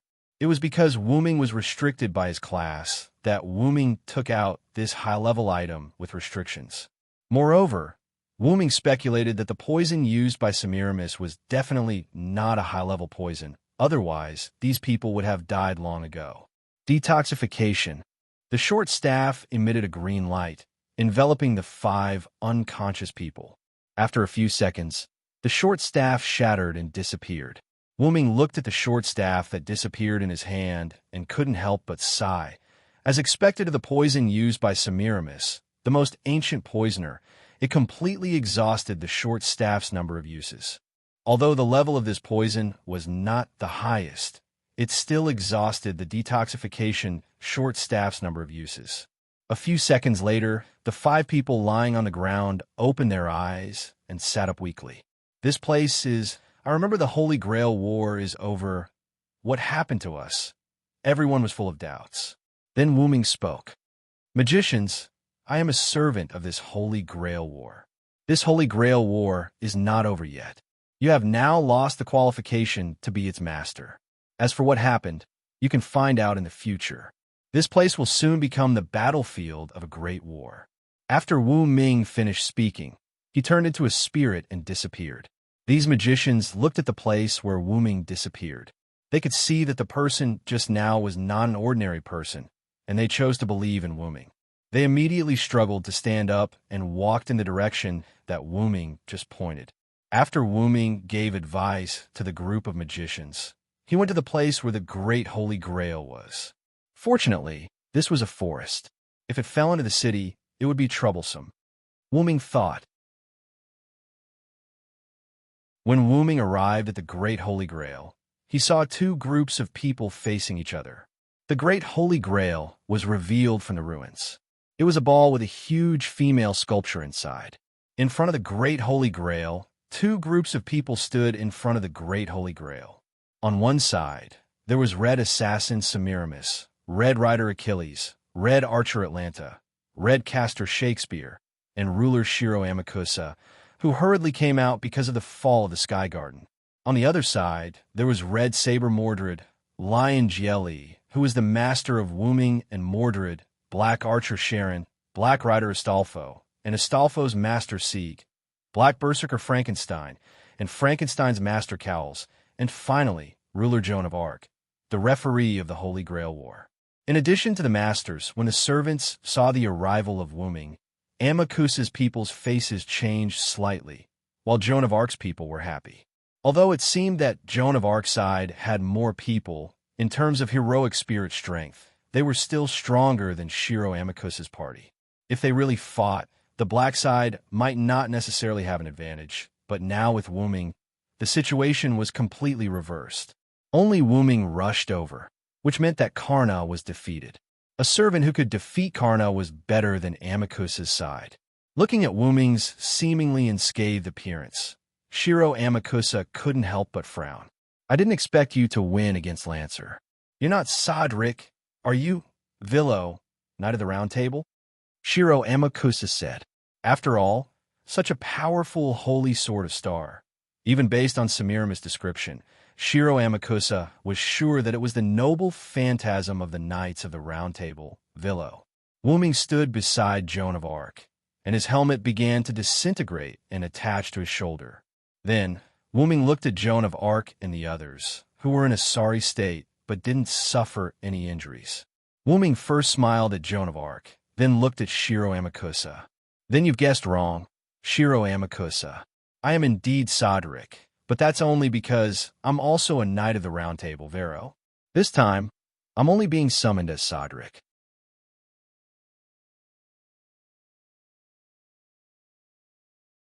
Chapter 91. Because Joan of Arc and the others had already been informed by Wu Ming, they weren't surprised. However, seeing that the people from Amakusa weren't surprised either, it seemed that they had already been informed by Shiro Amakusa. Achilles and Atlanta revealed an expression that said, "So that's really the case." Shakespeare, on the other hand, had a happy expression. Semiramis gritted her teeth. After all, her noble artifact had been destroyed by Wu Ming. Shiro Amakusa smiled faintly. I really didn't expect that you, whom I met once, would become a major force to obstruct me. In response, Wu Ming shook his head regretfully and said, Even without me, others would obstruct you. Then, do you want to come on my side? Knight of the Round Table, Silver Dragon Britain Villo? Shiro Amakusa smiled. Everyone was shocked. After all, most people know almost everyone didn't want to rope in the enemy during the final battle. Wu Ming also smiled and said, "Do you want me to agree with the materialization of the soul, Shiro Amakusa?" Shiro Amakusa continued to smile. "That's right. Don't you think that the materialization of the soul is the only way to save humanity? You don't want humanity to repeat the same mistakes you've made in Britain," Villo Silence word. Then, the scene fell into silence. After a moment, Wu Ming spoke. "Yes, humans will indeed repeat the same mistakes." Shiro Amakusa smiled. The others also looked at Shiro Amakusa and Wu Ming in disbelief. If it was me in the past, I might have agreed with you. But Wu Ming thought of his experience in Babylon and thought of Gilgamesh, who wanted to free humanity from the shackles of the gods. "Now, I definitely won't agree with you, Shiro Amakusa." Wu Ming raised Meteor Silver, which had already returned to its original state, and pointed the tip of the sword at Shiro Amakusa. The helmet automatically put on. "Is that so?" Shiro Amakusa closed his eyes and said regretfully. When he opened his eyes, Shiro Amakusa didn't have the slightest bit of hatred, only calmness. At this moment, this was the saint who had given up on hatred and walked out of the great holy grail, Shiro Amakusa Shurjun. "Then I will kill everyone who stands in my way." With these words, a war was about to break out. Atlanta took the initiative to release her noble artifact. Present this calamity, Foibo's catchy. Large amounts of lightning shot towards Wu Ming's group, but what collided with them was a large amount of green lightning. Blasted tree. Frankenstein used his incomplete noble phantasm to clash with it. Although Frankenstein didn't speak much, it didn't mean that she couldn't speak. In her words, it was just that it took a lot of effort to speak. Astolfo rode his eagle and rushed towards Atlanta, but he was stopped by Achilles in midair. "Get down." Achilles leaped up and chopped down the eagle and Astolfo with his spear. Whoosh, whoosh, whoosh. When Achilles landed on the ground, a few arrows shot into his shoulder and thigh. Charon stood in the distance with his bow raised, ready to knock an arrow again. Suddenly, he felt a huge threat and quickly dodged. A few chains made of poison pierced where Charon was standing just now. TSK, he dodged it. "Am I so weak now that I've lost my noble artifact?" Semiramis said unhappily. As soon as Semiramis finished speaking, Charon felt a slight discomfort in his body. He quickly activated the crystal that Wu Ming gave him, and the feeling was gone. "That was Hydra's poison," Charon said with lingering fear. "Everyone, be careful. The surroundings are filled with poison," Charon shouted. The others nodded and activated the detoxification crystal that Wu Ming gave them, including the two masters, Sieg and Collins. "Jean, go and take care of Red Assassin. I'll deal with Shiro Amakusa," Wu Ming said to Jean. "Okay." Jean simply nodded, then raised the holy flag and rushed towards Semiramis. Suddenly, Wu Ming threw a ring to Jean. This was the ring that Wu Ming wore on his hand, the Ouroboros ring. Although Wu Ming didn't know how to use this world-class item, it had a special function. Wear it and you can resist Red Caster's spiritual attack. Joan of Arc nodded heavily and rushed towards Semiramis. "Mordred, do as you say." After hearing Wu Ming's words, Mordred grinned and bumped her fists, then said, "Then I must teach that poisonous woman a lesson." Wu Ming, on the other hand, was facing Shiro Amakusa, Shurjun. As the leader of the believers, Shiro Amakusa was already very good for him to have such martial arts skills. But if the enemy was Wu Ming, Shiro Amakusa had no ability to resist. Bang! Shiro Amakusa's body rolled and stopped in front of the Great Holy Grail. Plot! Shiro Amakusa spat out a mouthful of blood and struggled to stand up. Then Shiro Amakusa once again rushed toward Wu Ming and roared, "Villo Sarinth!" Bang! Another blow, and Shiro Amakusa once again collapsed on the ground. Wu Ming looked at Shiro Amakusa, who was struggling to get up, and sighed. Shiro Amakusa, you still don't want to give up? Wu-Ming looked at the battle between the other servants. Sharon, Astolfo, Frankenstein, Achilles, and Atlanta were fighting, especially Sharon and Achilles.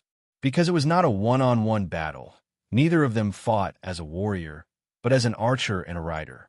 Astolfo and Frankenstein constantly harassed Achilles, coupled with Charon's godlike archery skills. Although Achilles used his noble phantasm, Sharon had already used his once-a-day noble phantasm, Scorpio Strike, to break Achilles' immortality, which was the noble phantasm Andreas Amarantos. Damn it! Achilles, who was on the chariot, cursed, and then just when he wanted to take out his trump card, Noble Phantasm, Achilles Cosmos, several powerful arrows flew at Achilles.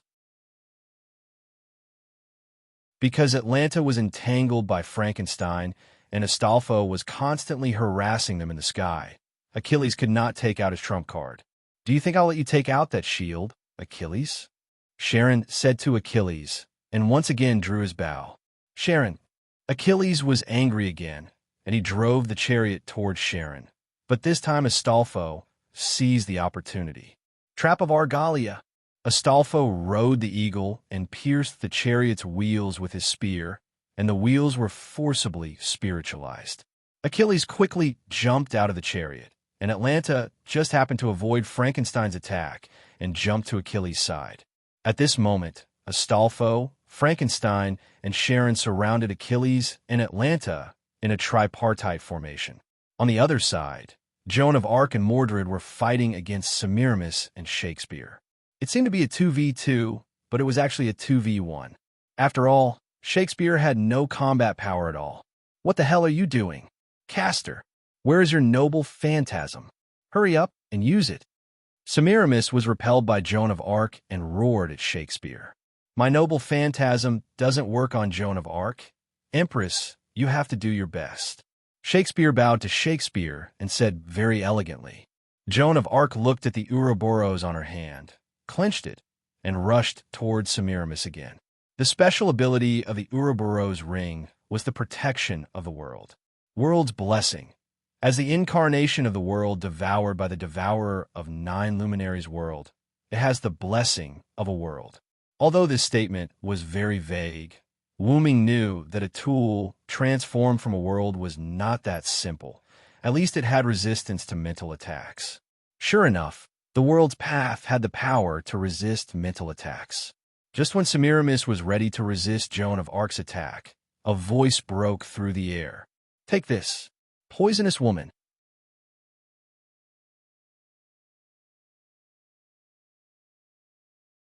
Chapter 92. Semiramis' pupils instantly froze as she raised her head to look at Mordred, who was falling from the sky. Poochie. Ah! Mordred's brilliant imperial sword cut through Semiramis' chest, and blood spilled all over the ground. Checkmate. Poisonous woman. Mordred turned around to look at Semiramis, who had fallen to the ground, and said proudly. Joan of Arc also walked in front of Shakespeare and said to him, Red Castor, do you still want to resist? Shakespeare hurriedly waved his hand. No, no, no, I really don't have the ability to fight. I surrender. Saying that, Shakespeare raised his hand. You bastard, do you have to be so spineless? You actually surrendered. Mordred said viciously. No, no, no, this is a wise choice. Shakespeare's face was full of joy. Turning around, Wu-Ming looked at Shiro Amakusa. You see, you've already lost, Shiro Amakusa.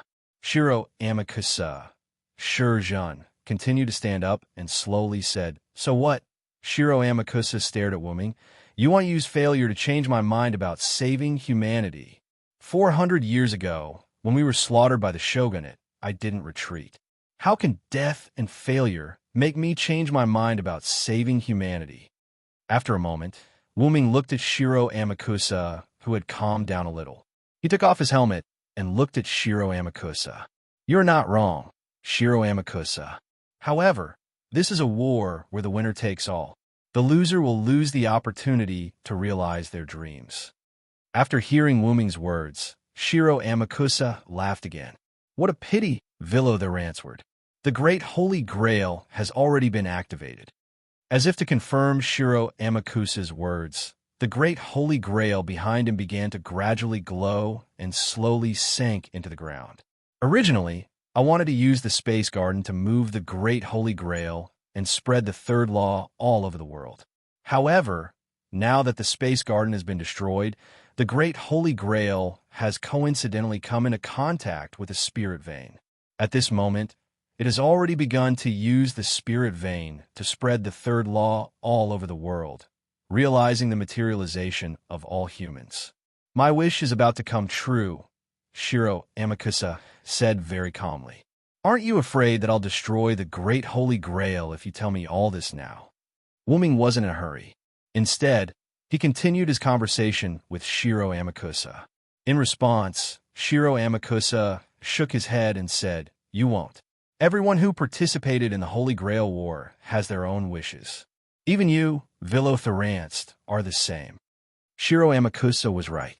Every servant who participated in the Holy Grail War had their own wishes. No one would destroy the Great Holy Grail before it was completely beyond saving. Wuming believed that even Artoria would not take the initiative to destroy the Holy Grail. Unfortunately, Wuming didn't have any wishes that needed to be fulfilled. Moreover, he didn't believe that a mere large-scale magic storage system would be able to fulfill all his wishes. The suppression force once told him that the Holy Grail War was a ritual created by the three families of Macri, Einsberg, and Inosaka to reach the origin. The original purpose was to reach the origin. The Great Holy Grail could temporarily open the door to the origin vortex.